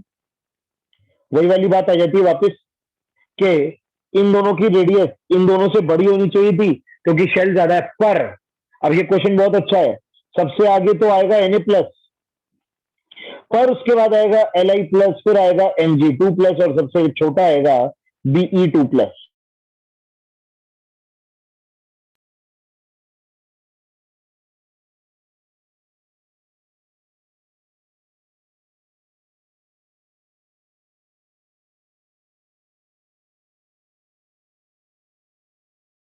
आएगा। This is the right answer, this is the right answer. ठीक है।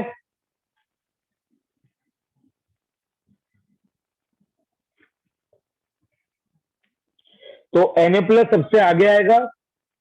ठीक है। अच्छा, इसको यू भी समझो कि यहाँ पे जो आपके पास ऑर्डर आता है, दोनों मुंह किसकी ओर खुले हुए हैं, इसको आप यू भी समझो ना। दोनों मुंह किसकी ओर खुले हुए हैं? Na प्लस की ओर खुले हुए हैं। दोनों मुंह किसकी ओर खुले हुए हैं? Na प्लस की ओर खुले हुए हैं, तो सबसे बड़ा तो Na प्लस होगा। दोनों मुंह बंद किसकी ओर है? मैं फिर से समझा रहा हूं, सभी लोग समझ लीजिए। दोनों मुंह बंद किसकी ओर है? Be2 प्लस की तरफ बंद है। तो सबसे छोटा Be2 प्लस होगा, और सबसे बड़ा Na प्लस होगा। इसमें तो किसी को कोई डाउट नहीं होगा, क्योंकि दोनों मुंह किसकी ओर खुले हुए हैं? Na प्लस की ओर खुले हुए हैं, और दोनों मुंह बंद किसकी ओर है? Be2 प्लस की तरफ बंद है। तो भाई सीधी सी बात है, सबसे बड़ा तो Na प्लस होगा, और सबसे छोटा Be2 प्लस होगा। अब रही बात बीच की, तो बीच वाला ऑब्वियस सी बात है, मैंने आपको अभी पढ़ाया था, आज की ही क्लास में पढ़ाया था। ये देखिए, Li plus is bigger than Mg2 plus, आज की ही क्लास में पढ़ाया है। ठीक है।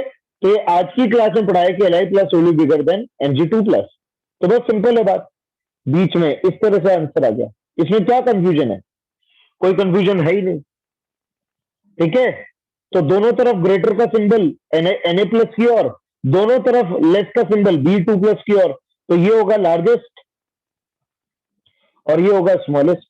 बिल्कुल इसके अंदर एक्सेप्शन है, इसको लेकर exception, there is exception regarding this.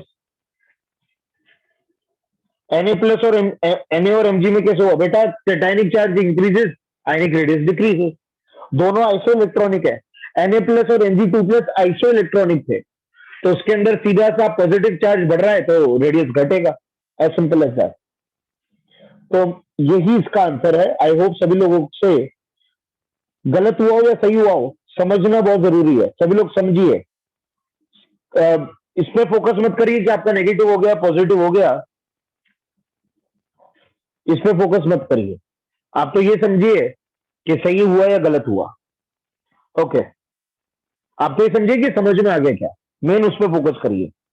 Okay.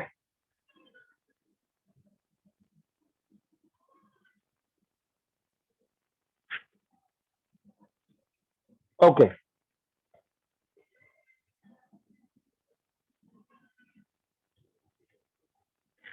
बेटा, रेशु कुमारी, जो उसमें रिक्वायर्ड एक्सप्लेनेशन था मैं एक्सप्लेन कर चुका हूं। आई थिंक आपने शायद क्लास लेट ज्वाइन करी, जो आप Li प्लस और Mg2 प्लस वाला आप समझ नहीं पाए। आप क्लास शुरू से देखना, आपको समझ में आ जाएगा। ओ से रिलेटेड, ओ क्वेश्चन से रिलेटेड जो जो मुझे एक्सप्लेन करना था मैं कर चुका हूं। इससे ज्यादा इसमें कुछ एक्सप्लेनेशन नहीं है। ठीक है। और मैं कोई भी वापस क्वेश्चन रिपीट नहीं करने वाला, जिसको जो एक्सप्लेनेशन चाहिए क्लास की रिकॉर्डिंग आप लोग देख लेना, मैं पीछे जाके कोई भी रिपीट नहीं करने वाला। ओके, आगे मैं बढ़ रहा हूं।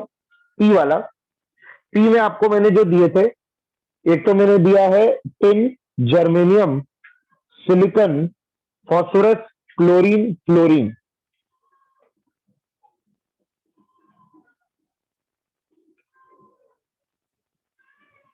तो ये मैंने एक्सप्लेनेशन दिया है। अच्छा, सिलिकॉन नहीं है। हाँ, तो अब ये मैंने आपको एलिमेंट्स दिए थे। टिन और germanium belongs to carbon family, तो टिन और जर्मेनियम कार्बन फैमिली से बिलोंग करते हैं। तो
नेट का इश्यू आ गया है, just wait for 1 minute.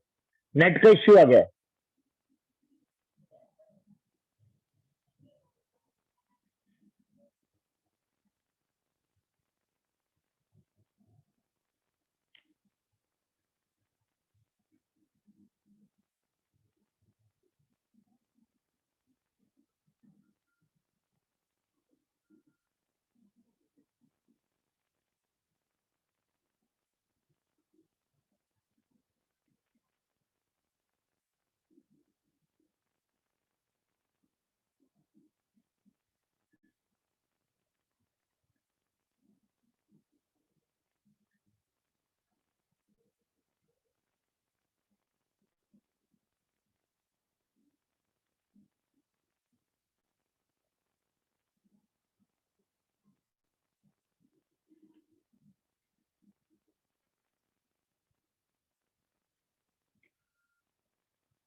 Okay, सभी लोग होस्ट पे चैट करेंगे,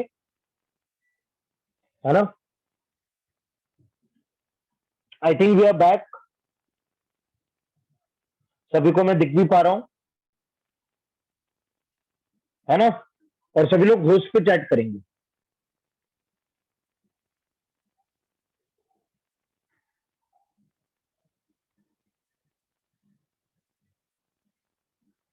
I think everything is visible right now. मैं भी दिख रहा हूं। और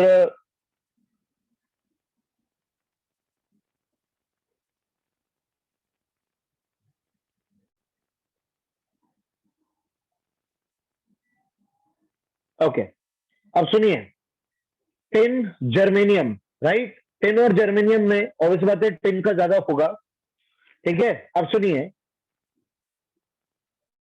सिलिकॉन जो होता है, सिलिकॉन जो होता है वो एलिमेंट में तो नहीं, वो आपके क्वेश्चन में तो नहीं है, but we have to take the help of silicon. कई बार आपको क्या करना पड़ेगा, किसी एक एलिमेंट की हेल्प लेनी पड़ेगी, क्योंकि आप जर्मेनियम को फॉस्फोरस से कैसे कंपेयर करोगे? तो आप क्या करिए ना, वैसे तो अगर कोई डायरेक्ट कंपेयर कर पाए तो अच्छी बात है, वरना आप एक एलिमेंट की मदद ले सकते हो। जैसे यहाँ पे सिलिकॉन है तो नहीं, but take help of silicon. है ना। यहाँ पे सिलिकॉन नहीं दिया है सवाल में, but you can take help of silicon, कि आप ये बोल दो कि भाई जर्मेनियम सिलिकॉन से भी बड़ा है और सिलिकॉन बड़ा है फास्फोरस से, सिलिकॉन बड़ा है फास्फोरस से, क्योंकि वही लॉजिक, लेफ्ट टू राइट जाते हुए जेड फैक्टर बढ़ता है, एटॉमिक रेडियस घटता है।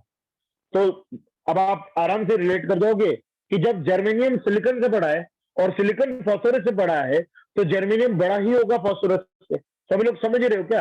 ये अपन रिलेट करके वहां तक पहुंच सकते हैं। और फिर आगे की कहानी तो आप समझ ही सकते हो। आगे की कहानी में फास्फोरस बड़ा होगा क्लोरीन से और क्लोरीन बड़ा होगा फ्लोरीन से। तो एज सिंपल एज दैट, आपका जो आंसर आ गया कि टिन, फिर जर्मेनियम, फिर फास्फोरस, फिर क्लोरीन और फिर फ्लोरीन, ये आपके पास आंसर आ गया। फिर आप सिलिकॉन को एलिमिनेट कर दीजिए, है ना। और बिना रिलेट अगर कोई कर पाए तो बहुत अच्छी बात है, कोई दिक्कत नहीं है। हाँ, शेल ज्यादा है भाई, सीधी सी बात है, जर्मेनियम में शेल ज्यादा है, फास्फोरस में शेल कम है, तो जर्मेनियम का रेडियस ज्यादा होगा। आप ये लॉजिक से भी डायरेक्ट कंपेयर कर सकते थे, आप ये लॉजिक से भी डायरेक्ट कंपेयर कर सकते थे, कुछ गलत नहीं था, ठीक है। और टिन और जर्मेनियम में टिन का ज्यादा होता है, ये बात अपन लिख चुके हैं पहले। ओके, नेक्स्ट क्वेश्चन पे चलता हूं, अगले क्वेश्चन पे चलता हूं। क्यू, क्यू के अंदर तो बहुत ही सिंपल था, Fe2 प्लस, Fe3 प्लस और Fe4 प्लस। यश मोहित कर, बेटा क्या बात कह रहा है तू? तू हैंड आउट देखता भी है क्या बेटा? कैसी बात कर रहा है? इसी क्लास में पढ़ते हो, किसी और क्लास में से पढ़ के आए हो? यश मोहित का कहना है कि मैं ग्रुप 13 और 14 का अभी तक रेडियस का ऑर्डर ही नहीं दिया, पिछली क्लास ही पूरी समर्पित करी है 13 और 14 ग्रुप को, पिछली क्लास। अच्छा, क्वेश्चंस नहीं दिए, बहुत प्यारा बेटा। सबसे आखिरी क्वेश्चन किसका है?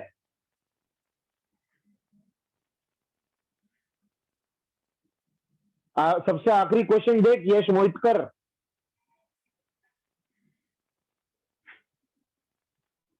सबसे लास्ट क्वेश्चन जो मैंने दिया, कौन से ग्रुप का है वो?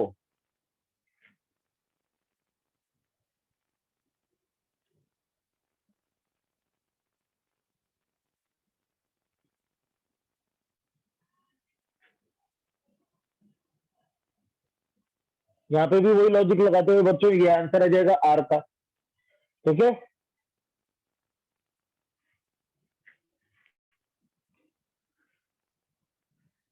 ओके, एस के लिए आंसर बहुत सिंपल है,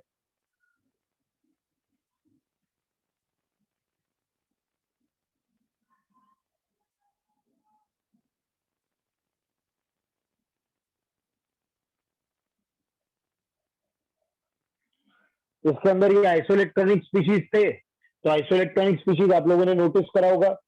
जब भी, एक चीज मैं आपको बता दूं, जब भी आपको अलग अलग केटायन और एनायन मिलने लग जाए, एक ही सवाल में केटायन भी मिले एनायन भी मिले, चेक फॉर आइसोइलेक्ट्रॉनिक स्पीशीज। ये मैं आपको ट्रिक दे रहा हूं, अगर आपको एक ही सवाल में केटायन और एनायन दोनों मिल जाए और साइज कंपेयर करने को बोले, चेक फॉर आइसोइलेक्ट्रॉनिक स्पीशीज, हो ना हो उनके नंबर ऑफ इलेक्ट्रॉन्स आपको सेम ही दिए जाएंगे। तो बस ये वही वाली बात हो रही है, सभी के अंदर 18-18 इलेक्ट्रॉन है, पर प्रोटॉन इसमें 15 ही है, इसमें 16 है, इसमें 17 है, इसमें 19 है, इसमें 20 है।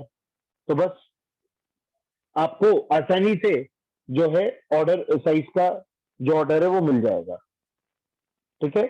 नेक्स्ट है बच्चों, मैंने आपको जो दिया बोरॉन, एल्यूमिनियम, गैलियम, इंडियम। अब इसके अंदर भी आप लोगों को जो मैंने शीट में से ग्राफ दिखाया था, याद करो, मैंने आपको शीट में से इसका ग्राफ दिखाया था, उस ग्राफ की आपको हेल्प लेनी चाहिए थी। पहली बात तो वो ग्राफ आपको याद होना चाहिए, बोरॉन से एल्यूमिनियम, फिर एल्यूमिनियम से गैलियम घटता है, फिर इंडियम, गैलियम से इंडियम बढ़ता है। याद करिए, ग्राफ आपने देखा था, फिर इंडियम से थैलियम हल्का सा बढ़ता है। ये बोरॉन था, ये एल्यूमिनियम था, ये गैलियम था, ये इंडियम था और ये थैलियम था। ये मैंने आपको ग्राफ दिखाया था शीट में से, तो बस उसके अकॉर्डिंग अगर आप आंसर लिखोगे तो आंसर आएगा कि सबसे बड़ा होगा इंडियम। ग्राफ के अकॉर्डिंग आपको आंसर लिखना है इंडियम, फिर एल्यूमिनियम, फिर गैलियम और सबसे लास्ट में आएगा boron. This is the answer for the last question. पर पर मान लीजिए आप में से किसी ने इसका आंसर अगर ऐसे भी लिखा है कि भाई इंडियम, फिर अ, फिर गैलियम, मान लीजिए एल्यूमिनियम लिखकर ऐसे भी लिखा है तो भी मैं चला लूंगा, तो भी सही है, तो भी सही है। पर हाँ, या तो ये आंसर लिखा होना चाहिए था या ये आंसर लिखा होना चाहिए था, इन दोनों में से यही आंसर होने चाहिए थे। बाकी अगर और कोई टी ऑप्शन का आपने अगर टी क्वेश्चन का कोई और अगर आंसर लिखा है तो ये गलत हो जाएगा। इसका आंसर या तो ये आना चाहिए। ठीक है, यहां पर जो रीजन है वो है ट्रांजिशन कॉन्ट्रैक्ट। टीएल भी दिया था क्या मैंने? क्या मैंने क्वेश्चन में, अच्छा टीएल भी दिया था। ओके, तो अगर टीएल भी दिया था तो उसको आप लिखते ऐसे।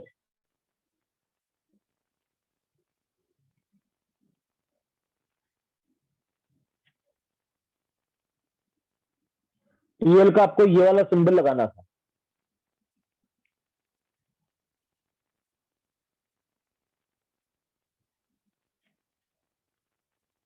और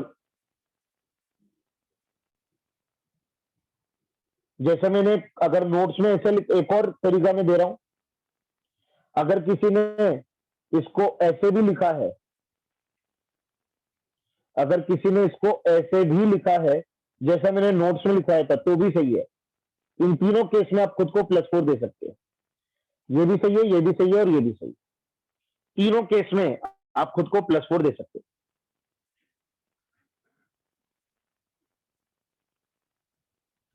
तो भाई सभी लोग बताओ क्या रहा क्या नहीं रहा। दो गलत। सभी लोग मुझे ये बताइए कितने गलत हुए। How many wrong, tell me how many wrong, that's it. Marks मत बताओ, कितने गलत हुए वो बताइए। 2 गलत, 3 गलत, 4, 1 गलत, एक भी गलत नहीं। Very good. ओके,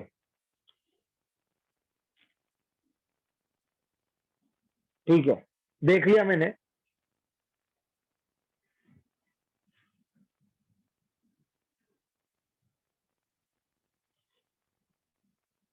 ये कौन है ऑल रॉन्ग वाला?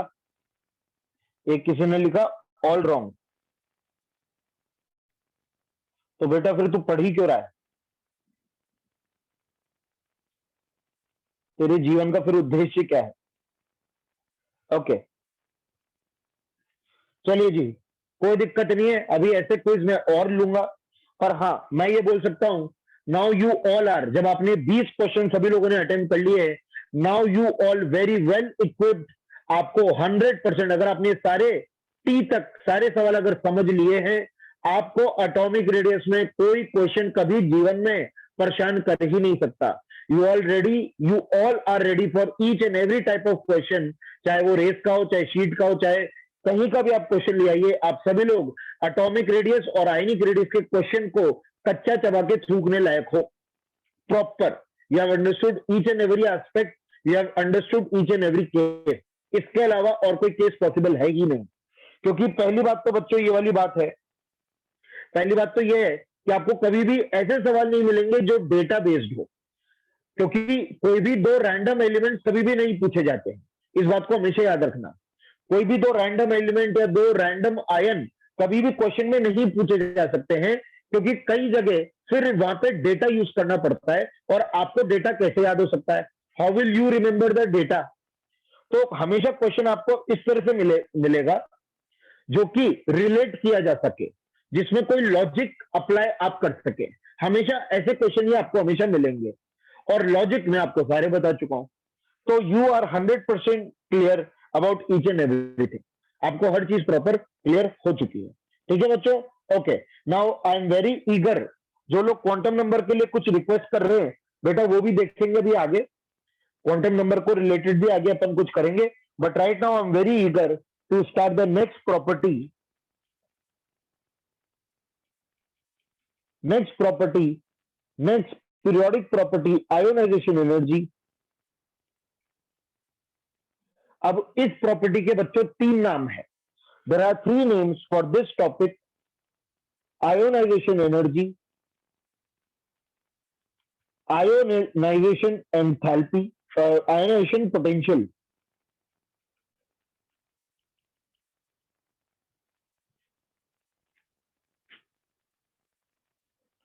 और आयोनाइजेशन एंथैल्पी। हाँ, अब बच्चों एक चीज और, जो अपन ने पूरे 20 का भी जो 20 सवाल अभी अपन ने करे, मैं सभी लोगों से चाहूंगा अब जो मैं हैंडआउट में सॉल्यूशन दे रहा हूं वो आप अपनी फेयर कॉपी में जरूर कॉपी कर लेना। भाई अभी तो आप लोगों ने रफ कॉपी में करा होगा, बट अभी जब मैं सॉल्व करवा रहा था तो ये जो फेयर जो मैंने अभी सॉल्व करा है ये आप जरूर अपनी फेयर कॉपी में सॉल्व कर लीजिएगा। ठीक है, फेयर कॉपी में इनके सॉल्यूशन चाहो तो आप जगह छोड़ दीजिएगा, 3 पेज की जगह छोड़ दीजिएगा। उसके बाद आप आयनेशन एनर्जी और ये वाला टॉपिक डालोगे, वो जो 20 सवाल है उसके सॉल्यूशन आपके फेयर कॉपी में होने चाहिए, है ना।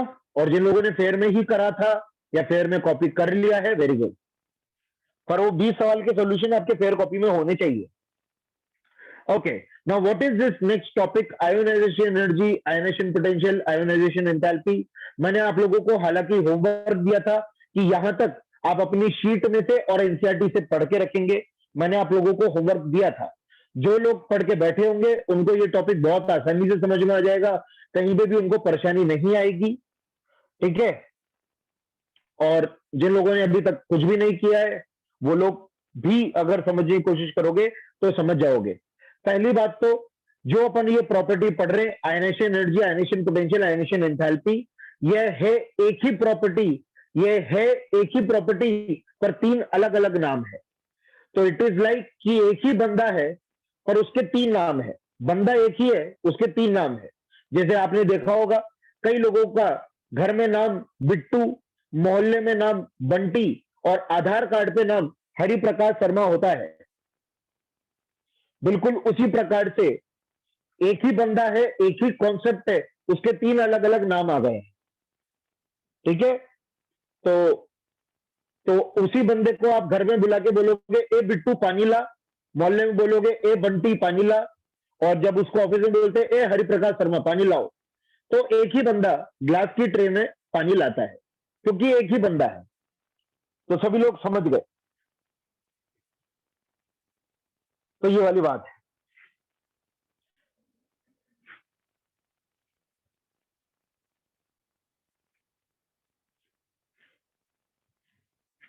Enthalpy, ionisation enthalpy.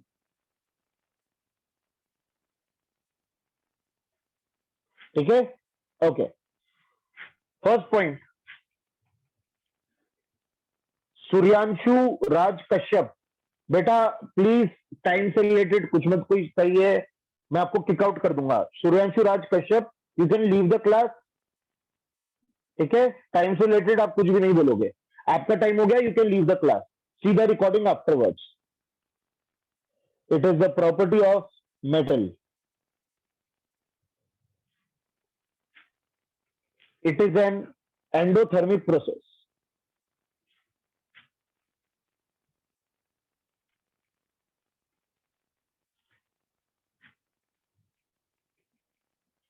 अभी सारी बातें मैं समझाने वाला हूं, पहले मैं लिख रहा हूं, फिर एक एक चीज मैं समझाऊंगा, है ना।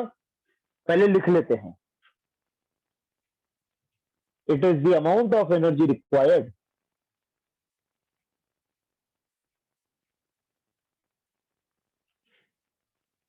To remove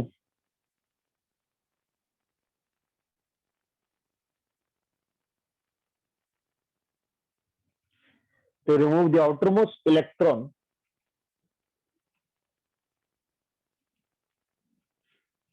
present in the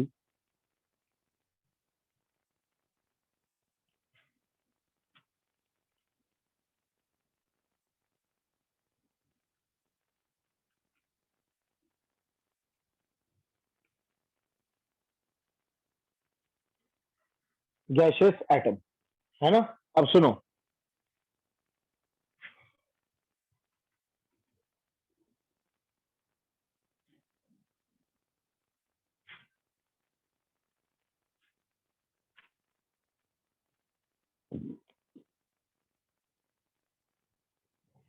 सभी लोग पहले तो थर्ड स्टेटमेंट को पढ़ेंगे। What is ionization energy? तो बच्चों कोई भी एटम है, ये मान लीजिए एटम है, सभी लोग मेरी स्क्रीन को देख पा रहे हैं, सभी लोग मुझे देख पा रहे हैं। मान लीजिए एटम है, अपन एटम को जनरली स्फेरिकल बोलते हैं। तो इस एटम में से एक इलेक्ट्रॉन को रिमूव करने में मेरे शब्दों पे ध्यान दोगे, मैं जो शब्द यूज कर रहा हूं, you have to keep in my each and every word. ये एटम है, ये एक स्फीयर है, ये एटम है। इसमें से एक इलेक्ट्रॉन रिमूव करने में जो मेरी एनर्जी लगती है, उस एनर्जी को आयोनाइजेशन एनर्जी कहते हैं। मैं फिर से मेरी बात रिपीट करता हूं, ये एटम है, ठीक है। एटम के अंदर तो न्यूक्लियस है, यहां पर तो न्यूक्लियस है, और चारों तरफ इलेक्ट्रॉन है। चारों तरफ क्या है? इलेक्ट्रॉन है। तो इस एटम में से, आउटर मोस्ट शेल में से एक इलेक्ट्रॉन रिमूव करने में जो एनर्जी लगती है, जो एनर्जी लगती है, उस एनर्जी को आयोनाइजेशन एनर्जी कहते हैं। सभी लोग इस बात को समझ गए? तो किसी भी एटम में से इलेक्ट्रॉन निकालने में जो एनर्जी लगती है, उसको आयोनाइजेशन एनर्जी कहते हैं। ठीक है। एक बात तो ये, हाँ, और अब पहली बात तो ये है कि इलेक्ट्रॉन, अब इस डेफिनेशन के 3 पार्ट्स हैं, 3 इंपॉर्टेंट पार्ट है ऑफ दिस डेफिनेशन। पहली बात, अमाउंट ऑफ एनर्जी रिक्वायर्ड। इसमें हमेशा एनर्जी लगेगी जब जब आप इलेक्ट्रॉन निकालोगे। अभी मैं सारी बातों पे आ रहा हूं। इसमें जब जब आप इलेक्ट्रॉन निकालोगे, आपकी एनर्जी लगेगी, आपकी ताकत लगेगी। ये बताइए, ये ताकत लग क्यों रही है? क्योंकि भाई साहब, एलिमेंट खुद ब खुद तो इलेक्ट्रॉन नहीं छोड़ेगा। कोई एलिमेंट अपना इलेक्ट्रॉन खुद क्यों छोड़ेगा? Why will it leave the electron by itself? अबे तुम्हें निकालना है, इस बात को समझिए। इलेक्ट्रॉन तुम्हें निकालना है, तो ताकत भी तुम्हें लगानी पड़ेगी। सब लोग इस बात को समझ रहे हो क्या? क्योंकि न्यूक्लियस तो सभी इलेक्ट्रॉन को अट्रैक्ट करके बैठा होता है, उसका सभी इलेक्ट्रॉन से जेड इफेक्टिव होता है। न्यूक्लियस का सभी इलेक्ट्रॉन पे जेड इफेक्टिव होता है। वो खुद ब खुद इलेक्ट्रॉन क्यों छोड़ेगा? तो जब जब आप इलेक्ट्रॉन लेने जाओगे, आपको एनर्जी लगानी पड़ेगी। And that is why second point सभी को क्लियर हो जाएगा। हर वो प्रोसेस जिसमें एनर्जी लगती है, हर वो प्रोसेस जिसमें एनर्जी लगती है, उस प्रोसेस को हम क्या बोलते हैं? Endothermic process. तो सभी को अब सेकेंड पॉइंट समझ में आ गया? It is always an endothermic process. इसमें हमेशा एनर्जी लगेगी। यहां तक सभी को क्लियर है ना? ओके। एनर्जी क्यों लगेगी, सभी लोगों को यहां तक समझ में आ गया? ओके, अब मैं आगे बढ़ता हूं इस डेफिनेशन का next part, to remove the outermost electron. To remove the outermost electron. Obvious सी बात है बच्चों, ये एटम है, ये एटम है। आप इलेक्ट्रॉन निकालोगे तो कौन सा निकालोगे? हो सकता है उस एटम के पास बहुत सारे इलेक्ट्रॉन हो। अबे तुम इलेक्ट्रॉन अगर निकाल रहे हो तो कौन सा निकलेगा? आउटर मोस्ट ही तो निकलेगा ना, कि अंदर से हाथ डाल के अंदर वाला निकाल लोगे क्या? एटम में आप अंदर हाथ डाल के, मान लीजिए इस एटम की 3 शेल है, इस एटम की 3 शेल है, तो आप इलेक्ट्रॉन कौन सी शेल वाला निकाल पाओगे? थर्ड शेल वाला ही निकाल पाओगे ना, कि अंदर से हाथ डाल के फर्स्ट शेल वाला निकाल लोगे। तो सभी लोग इस बात को समझिए कि हमेशा जो इलेक्ट्रॉन निकलेगा वो आउटर मोस्ट ही निकलेगा। So the next main part of this property, ये सारी बातें बहुत मेन है, इस बात को समझिएगा। इलेक्ट्रॉन हमेशा आउटर मोस्ट ही निकलेगा, यानी जो सबसे बाहर शेल वाला इलेक्ट्रॉन है वही निकलेगा। एंड आई थिंक ये सेम कॉन्सेप्ट है जो अपन क्वांटम नंबर के अंदर भी समझते थे, कि कभी भी कैटायन अगर बनता है, किसी भी एलिमेंट का अगर कैटायन बनता है, तो कैटायन इलेक्ट्रॉन कहां से रिमूव होता है? आउटर मोस्ट ही तो रिमूव होता है। तो ये वही वाली बात है, इलेक्ट्रॉन हमेशा आउटर मोस्ट ही निकलेगा। अब आता हूं थर्ड पार्ट में से, थर्ड पार्ट में आता हूं इस डेफिनेशन के थर्ड इंपॉर्टेंट पार्ट में से। मैंने एक कंडीशन यहां पे लिखी है, आइसोलेटेड गैसियस एटम।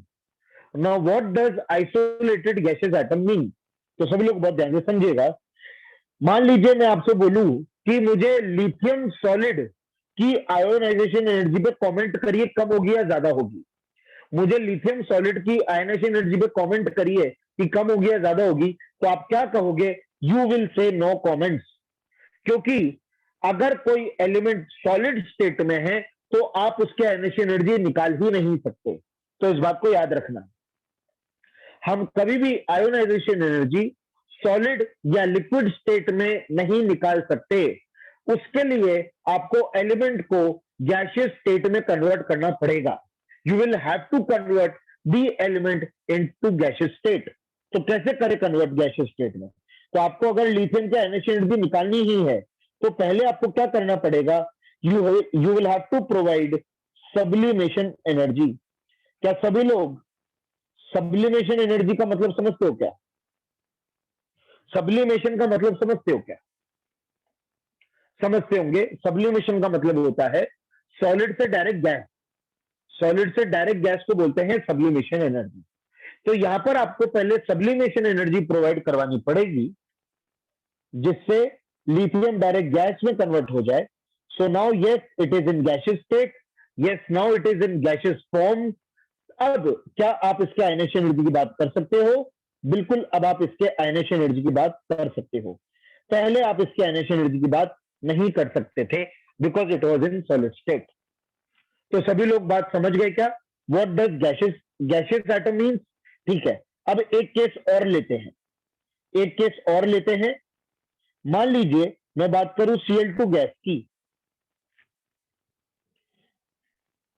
है ना? मान लीजिए मैं बात करूं Cl2 गैस की।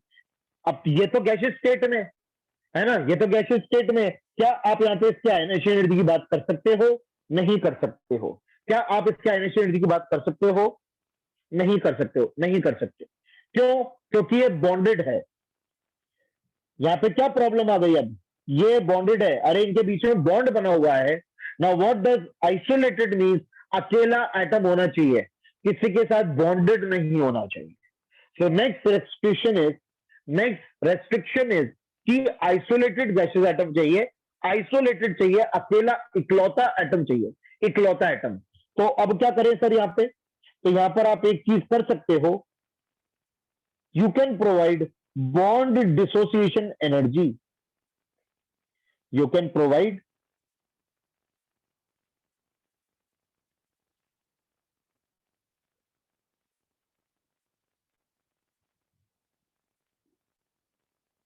बॉन्ड डिसोसिएशन एनर्जी, बॉन्ड तोड़ू energy. You can provide bond तोड़ू एनर्जी, है ना? उससे क्या होगा? ये Cl गैसियस एटम में कन्वर्ट हो जाएगा, दो Cl एटम आ जाएंगे।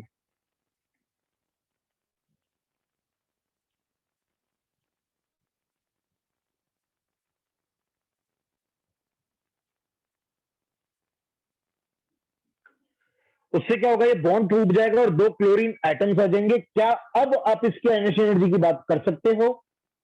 Can now you talk about the ionization energy of chlorine? Yes we can, yes we can now. ठीक है, तो बेसिकली क्या सभी लोगों को आइसोलेटेड गैसेस एटम का मतलब समझ में आ गया क्या? एटम एक तो बॉन्डेड नहीं होना चाहिए, साथ ही साथ गैसियस फेज में होना चाहिए। ये दो रिक्वायरमेंट होती है टू स्टडी दिस प्रॉपर्टी, है ना? इस प्रॉपर्टी को स्टडी करने के लिए ये दो रिक्वायरमेंट होती है। अब काफी लोग इसका रीजन जानने की कोशिश कर रहे हैं, सर क्यों ऐसा है, क्यों ये कंडीशन है? इसका कोई मतलब नहीं है बेटा, हर चीज का रीजन बताने का कोई सेंस नहीं है। इसका कोई रीजन नहीं है, आप इसको एक्सेप्ट कर लीजिए कि ये कंडीशन इसके लिए चाहिए होती है। This is the condition required for ionisation energy. ठीक है, ओके। अब सुनिए मेरी बात। अब मैंने ऑब्वियस बात है यहाँ पे एक जो फर्स्ट पॉइंट है, it is the property of metal, it is the property of metal. ऐसा क्यों बोला मैंने? क्योंकि यहाँ पे आप किसकी बात कर रहे हो? यहाँ पे आप इलेक्ट्रॉन रिमूव की बात कर रहे हो, यहाँ पे आप इलेक्ट्रॉन लेने की बात कर रहे हो। और आप लोग जानते हो बेटा मेटल और नॉन मेटल का नेचर कैसा होता है। What is the nature of metal and non metal? तो मेटल का नेचर होता है, मेटल का नेचर होता है बच्चों electron giving.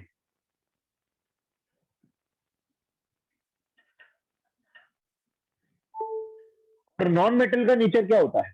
What is the nature of non metal? Electron gaining, right? तो क्योंकि यहां पे अपन इलेक्ट्रॉन लॉस की बात कर रहे हैं, because we are talking about electron loss, इस वजह से ये प्रॉपर्टी जनरली मेटल्स की होती है। पर बच्चों we when we discuss ionization energy, हम सभी एलिमेंट्स के लिए आयोनाइजेशन एनर्जी की बात करेंगे। हम मेटल हो या नॉन मेटल, हम सभी के लिए आयोनाइजेशन एनर्जी कंपेयर करेंगे। We will compare ionization energy for all the elements, even metalloid हम सभी के लिए कंपेयर करेंगे, बट प्राइमरीली बिकॉज यहाँ पे इलेक्ट्रॉन लूजिंग की बात हो रही है, यहाँ पर इलेक्ट्रॉन रिमूविंग की बात हो रही है, it is mainly the property of metal. सभी लोग समझ गए, पर बात हम सभी एलिमेंट्स की करेंगे, है ना?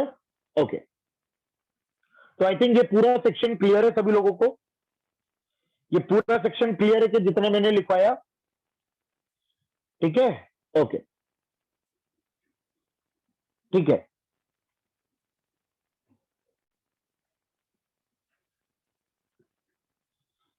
सईद बेटा, सेपरेशन एनर्जी नाम की कोई एनर्जी नहीं होती। सईद, सीरत, सेपरेशन एनर्जी नाम की कोई एनर्जी नहीं होती है।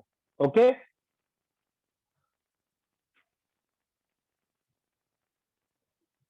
क्या आप लोगों की कोई 11:45 से क्लास है? क्या आप लोगों की कोई 11:45 से क्लास है क्या? केशव, केशव कुमार, बेटा आपको पढ़ने का मन नहीं है, you can get out of the class, या फिर आप चाहो तो मैं आपको किक आउट कर देता हूं। केशव कुमार, आपका पढ़ने का मन नहीं है, you can get out of the class.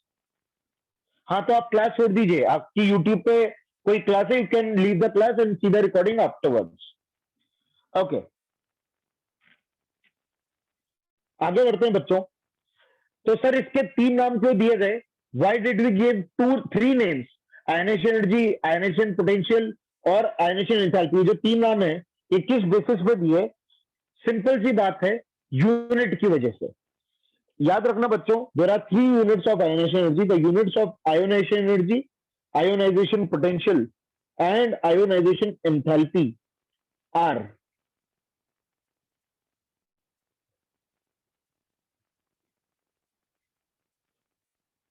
Kilo joule per mole, electron volt per atom and kilo calorie per mole. ठीक है, रेस्पेक्टिवली।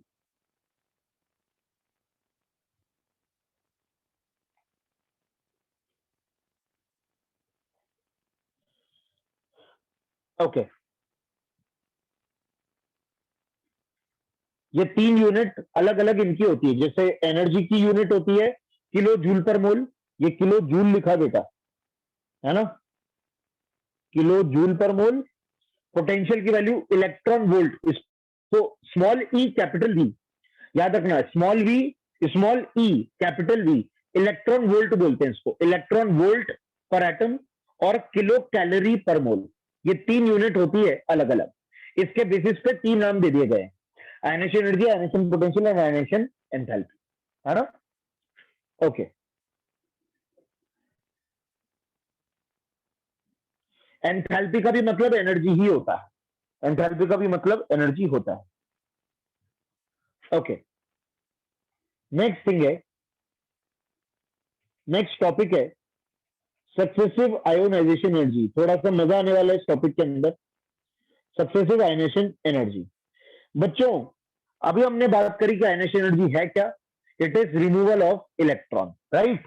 अच्छा, मान लीजिए कोई एक्स गैस एटम है जो कि गैसियस स्टेट में भी है और गैसियस स्टेट में भी है और आइसोलेटेड भी है। आप लोग देख पा रहे हो, मैंने जब एक्स गैस लिखा है, ये गैसियस फेज में भी है और आइसोलेटेड भी है। क्या आप इसके आयनेशन एनर्जी की बात कर पाओगे? बिल्कुल कर पाओगे। We can talk about ionization energy for this atom.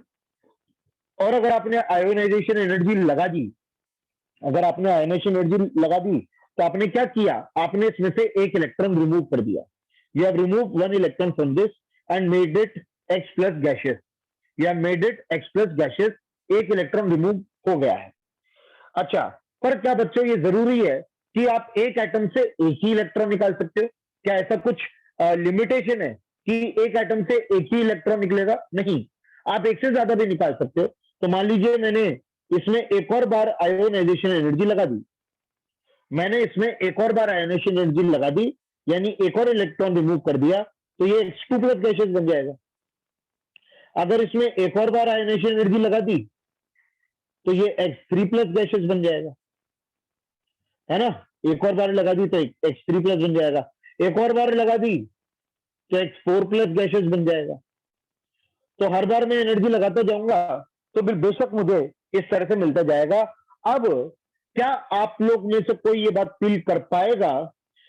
पहले तो मेरा सवाल आप सभी लोगों से ये है कि क्या ये सारी एनर्जी, क्या ये सारी आयोनाइजेशन एनर्जी सेम होगी क्या? क्या ये सारी एनर्जी सेम होगी क्या? क्या सभी इलेक्ट्रॉन को निकालने में सेम ताकत लगी होगी क्या? नहीं, नहीं। अच्छा ठीक है, सभी लोगों ने मेरे इस बात का सही जवाब दिया है। मेरा नेक्स्ट सवाल आप लोगों से है कि क्या ये एनर्जी बढ़ती जाएगी या घटती जाएगी? कौन सोच के बताएगा? क्या ये एनर्जी बढ़ती जाएगी या घटती जाएगी? तो अगर बिल्कुल काफी लोग बहुत शानदार एकदम सही सोच रहे हो, you all are thinking in the right direction, बिल्कुल सही, ये एनर्जी बढ़ती जाएगी। ऐसा क्यों?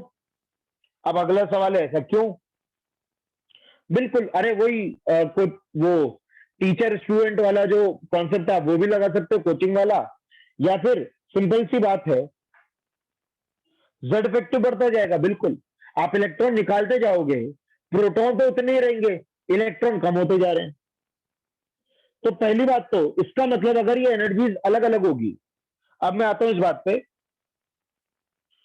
कि अगर ये एनर्जीज अलग अलग होगी तो इन सबको सिर्फ आई तो नहीं बोल सकता मैं, इन सबको सिर्फ आई से बोलना गलत हो जाएगा क्योंकि एनर्जीज अलग अलग है। तो इन सबका अपन कैसे डिफ्रेंशिएट करते हैं? इसको अपन बोलते हैं I1, इसको अपन बोलते हैं I2, इसको अपन बोलते हैं I3, और बच्चों इसको अपन बोलते हैं I4। तो इन सबको डिफरेंशिएट कैसे करते हैं? 1 2 3 4 नाम दे देते हैं, I1 I2 I3 I4। ठीक है, I2 को हम क्या बोलते हैं? I2 को हम बोलते हैं second ionization energy, second ionization energy. I3 को हम बोलते हैं third ionization energy, and so on, and so on. ठीक है, और जैसा कि आप लोगों ने अभी मुझे बताया, जैसा कि आप लोगों ने मुझे अभी बताया कि ये एनर्जीज बढ़ती हुई जाएगी, राइट? ओके, तो अगर मैं ऐसे लिख दूं I1 I2 I3 और I4, और मैं आपसे पूछूं बताइए क्या ऑर्डर रहेगा, तो इसका ऑर्डर क्या सभी लोग ये बताओगे? बिल्कुल, इसका ऑर्डर यही रहेगा। अगर इन सबकी एनर्जीज की बात करूं तो बिल्कुल इसका ऑर्डर यही रहेगा। पर आप लोग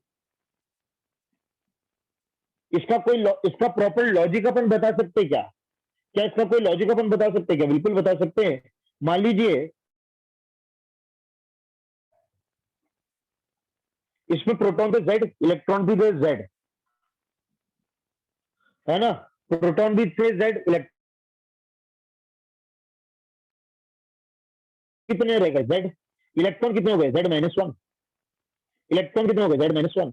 इसमें प्रोटॉन पे Z, इलेक्ट्रॉन कितने? Z-2। प्रोटॉन पे Z, इलेक्ट्रॉन कितने रह गए? Z-3। प्रोटॉन कितने थे? Z, इलेक्ट्रॉन कितने रह गए? Z-4। आप खुद सोचिए, इलेक्ट्रॉन कम होते जा रहे हैं, प्रोटॉन उतने ही है। इसको मैं किससे, एक एग्जांपल से मैं आपको बताना चाहूंगा। सोचिए, एक एग्जांपल बताते हैं, एक एग्जांपल सोचते हैं। मान लीजिए कोई आदमी है, कोई इंसान है ना, और उसके पास इलेक्ट्रॉन जितने तो पैसे थे, इलेक्ट्रॉन जो कि Z है, Z पैसे थे, Z रुपए थे, मतलब पैसे से तो अब कहां काम चलता है, रुपए थे, Z रुपए थे, और उसकी जरूरत भी Z जितनी थी। उसकी जरूरत भी कितनी थी? Z जितनी थी, मतलब वो कमाता Z था और उसकी जरूरत भी Z जितनी थी, मतलब जितना कमा रहा था उतने की जरूरत थी, मतलब ना तो ज्यादा खुश था ना ज्यादा दुखी था, जितना जरूरत रहती थी रुपयों की उतनी ही उसके पास रुपए थे। ठीक है, ओके। हाँ, सेविंग कुछ भी नहीं थी, सेविंग थी नहीं। अब मान लो इस बंदे के घर पे चोर आ जाता है, इस बंदे के घर पे क्या आ जाता है? चोर आ जाता है। अच्छा, अब एक चीज मैं बताऊं बच्चों, ह्यूमन नेचर की बात करते हैं। जब इंसान के पास उतने रुपए होते हैं ना जितने उसकी जरूरत होती है, तो वो जो रुपए है ना ज्यादा संभाल के नहीं रखता, वो रुपए ज्यादा तिजोरी विजोरी में नहीं रखता। आप उसके घर पे जाओगे, वो रुपए उसकी डेस्क पे मिल जाएंगे, उसकी खिड़की खिड़की पे रखे हुए मिल जाएंगे। वो रुपए इतने संभाल के नहीं रखता। तो एक दिन इसके घर पे चोर आया, और वो चोर ने क्या किया, इसका वो जो जेड रुपए थे उसमें से 1 रुपया चुरा के भाग गया। उसमें से 1 रुपया चुरा के क्या हो गया, भाग गया। और बहुत आसानी से चोरी हो गई, क्योंकि ऐसे टेबल पे रखे हुए थे रुपए। 1 रुपया चुराया और वो चुरा के भाग गया। अब ये बंदा सुबह उठा, है ना, ये बंदा सुबह उठा, इसके रुपयों में 1 रुपया कम मिला। इसका दिमाग खराब हो गया, क्योंकि बंदे की जरूरत अभी भी जेड जितनी, पर रुपए कितने रह गए, Z-1। अब इसका दिमाग खराब हो गया। उसने कहा अरे यार, ये तो नुकसान हो गया यार, तो अब कुछ तो करेगा। तो अब इसने क्या किया, ये जो रुपए हैं, अगले दिन जब वो सोया, बचे हुए जो रुपए थे वो तकिए के नीचे रख के सो गया। वो जो रुपए है वो तकिए के नीचे रख के सो गया। फिर से अगले दिन भी, अगली रात इसके घर पे फिर वो चोर आया, और चोर भी इतना ढीठ है, 1-1 रुपया चुरा के भागेगा। उस चोर ने वो तकिया हल्के से ऊंचा किया, 1 रुपया चुराया और फिर से भग गया। 1 रुपया चुराया, फिर से भग गया। अब ये सुबह उठा, इसका फिर दिमाग खराब, इसका और ज्यादा दिमाग खराब कि यार ये हो क्या रहा है यार। अब जरूरत अभी भी जेड जितनी, रुपए रह गए और कम, Z-2। अब इसको लगा यार ये तो नुकसान हो रहा है मेरा। तो ये इसने क्या किया बंदे ने, अब ये तिजोरी खरीद के लाया, गोदरेज की तिजोरी जिसमें पासवर्ड लगता है ना, जिसमें पासवर्ड लगता है। तो उसने ये बचे हुए रुपए उस तिजोरी में डाले, पासवर्ड लगाया, पासवर्ड एक कागज में लिखा, और वो कागज तकिए के नीचे रख के सो गया। चोर भी उतना ही बड़ा ढीठ आदमी था, वो भी इसी के घर पे चोरी करके ही मानेगा और 1-1 रुपया चुराएगा, है ना। चोर आया इसके घर पे, तकिया उठाया, पासवर्ड वाला कागज लिया, पासवर्ड लगाया, फिर से 1 रुपया चुराया, तिजोरी बंद करके भाग गया। अब ये बंदा जब उठा, इसका भगवान पे से विश्वास उठ चुका था। He didn't believe in God the next day, because कोई बचा ही नहीं पा रहा है इसको, भगवान भी नहीं बचा पा रहा है, तिजोरी भी नहीं बचा पा रही है, और इसका भगवान पे से विश्वास उड़ चुका है। पर फिर भी क्या करे, अब बचे हुए रुपए तो अभी भी बचाने थे भाई, इनको दान थोड़ी दे सकता था, बचे हुए रुपए अभी भी बचाने थे। तो व्हाट ही डिड इज, अब ये बैंक चला गया, तो बैंक में इसने लॉकर खरीद लिया, और लॉकर के अंदर बचे हुए रुपए जो है इसने डाल दिए कि भैया अब कम से कम इसमें तो चोरी ना हो, इसमें से तो कोई चोरी ना हो। तो इसने लॉकर में डाल दी।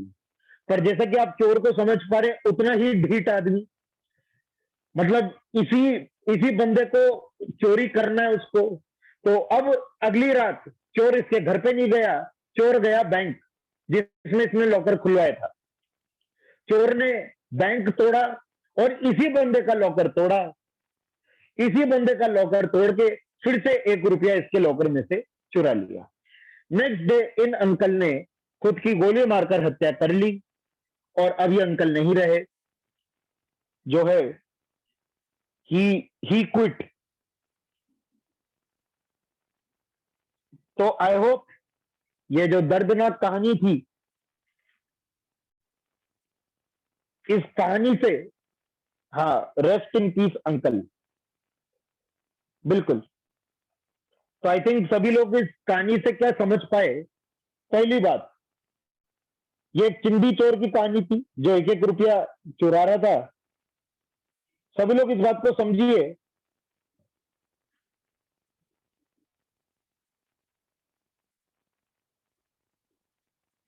कि जब जब इलेक्ट्रॉन निकल रहा था, ये मैंने क्यों किस्सा सुनाया, ताकि आपको एक तरह की इसमें पता चले कि हाउ डज अट्रैक्शन इंक्रीजेस। जब जब वो 1-1 इलेक्ट्रॉन चुरा रहा था, वो जो बचे हुए रुपए हैं उनको ज्यादा पास या ज्यादा सिक्योरिटी में रख रहा था, और हर बार जब चोर आ रहा था चोरी करने, उसका ज्यादा दिमाग लग रहा था, उसकी ज्यादा एनर्जी लग रही थी। पहले दिन सिंपल टेबल से चुरा लिया, कोई एनर्जी नहीं लगी। दूसरे दिन चुपचाप थोड़ी से तकिया ऊंचा करना पड़ा। तीसरे दिन तिजोरी खोलनी पड़ी। चौथे दिन लॉकर तोड़ना पड़ा। मतलब क्या, जैसे जैसे आप इलेक्ट्रॉन रिमूव करते जाओगे, 2 काम होंगे। न्यूक्लियस का बचे हुए इलेक्ट्रॉन से अट्रैक्शन भी इंक्रीज करेगा, और आपको उस इलेक्ट्रॉन को रिमूव करने में ज्यादा एनर्जी लगेगी। तो सभी लोग ये बात समझ पाए, है ना? तो इसलिए मैंने आपको ये एग्जांपल दिया था। हर बार चोर की मेहनत ज्यादा लग रही थी और वो जो अंकल थे उनका बचे हुए इलेक्ट्रॉन से अट्रैक्शन क्या हो रहा था, बढ़ रहा था। और बिल्कुल जरूरी नहीं है कि आप एक बार में एक ही इलेक्ट्रॉन निकालो, आप एक साथ दो इलेक्ट्रॉन भी निकाल सकते हो। युवराज शेखर जो आप पूछ रहे हो, एक साथ दो इलेक्ट्रॉन भी निकाले जा सकते हैं, वो मैं आगे भी डिस्कस करूंगा।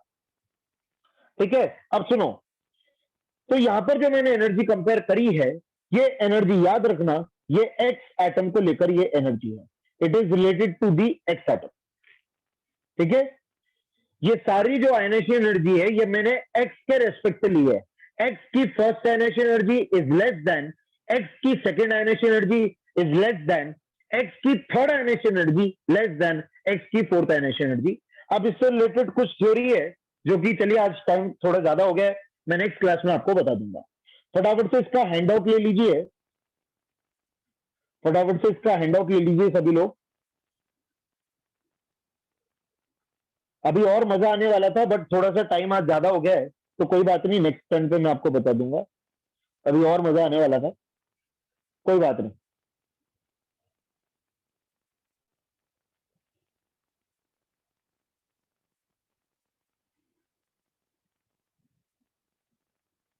हाँ, मैं एटॉमिक रेडियस का आपको होमवर्क भी देना चाहूंगा क्योंकि एटॉमिक रेडियस कंप्लीट हो गया है। तो एटॉमिक रेडियस का कंप्लीट होमवर्क मैं आपको देना चाहूंगा। ठीक है, मेरे पास एक प्रॉपर एटॉमिक रेडियस के लगते एक फाइल है। सभी लोग एक काम करना, साढ़े ये 1 बजे से पहले पहले एलन प्लस का ये सेक्शन देख लेना, उसमें आपको आईओसी का होमवर्क मिल जाएगा। 1 बजे से पहले पहले, अभी दोपहर में 1 बजे से पहले पहले आईओसी का आपको होमवर्क मिल जाएगा। ठीक है, और मैं क्वांटम नंबर के जो सॉल्यूशंस हैं वो भी इसके अंदर डाल रहा हूं। क्वांटम नंबर के कंप्लीट शीट सॉल्यूशन मैं एलन प्लस पे भी अपलोड कर रहा हूं, सभी लोग यहां से डाउनलोड कर लीजिए,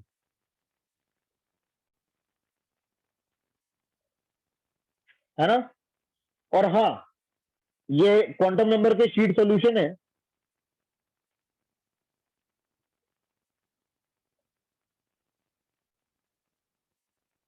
ये देखिए मैं सब आपके सामने अपलोड कर रहा हूं, आपको दिख भी रहा होगा।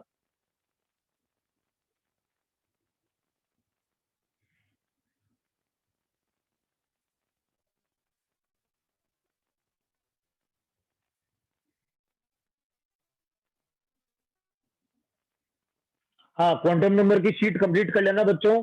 कल के लेक्चर में मैं क्वांटम नंबर की शीट पूरी डिस्कस करने वाला हूं। सभी लोग शीट के सॉल्यूशन भी देख लेंगे, वीडियो सॉल्यूशन भी देख लेंगे ई सॉल्यूशन ऐप से।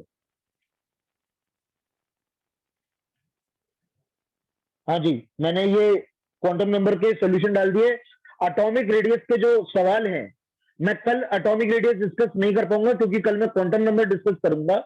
पर एटॉमिक रेडियस के सवाल अभी 1 बजे से पहले पहले आप लोगों के यही एल प्लस पे मिल जाएगा, होमवर्क मिल जाएगा, वो सॉल्व कर लीजिएगा सभी लोग। ओके, एटॉमिक रेडियस, और हाँ, रेस नंबर 7 करना है। मैं ये मैं आपको बता देता हूं, रेस नंबर 7 भी आपको करना है। रेस नंबर 7 कंप्लीट कर लीजिएगा। रेस नंबर 7 इसके अंदर मैं अभी 1 बजे से पहले पहले डाल दूंगा, मैं रेस नंबर 7 भी डाल दूंगा।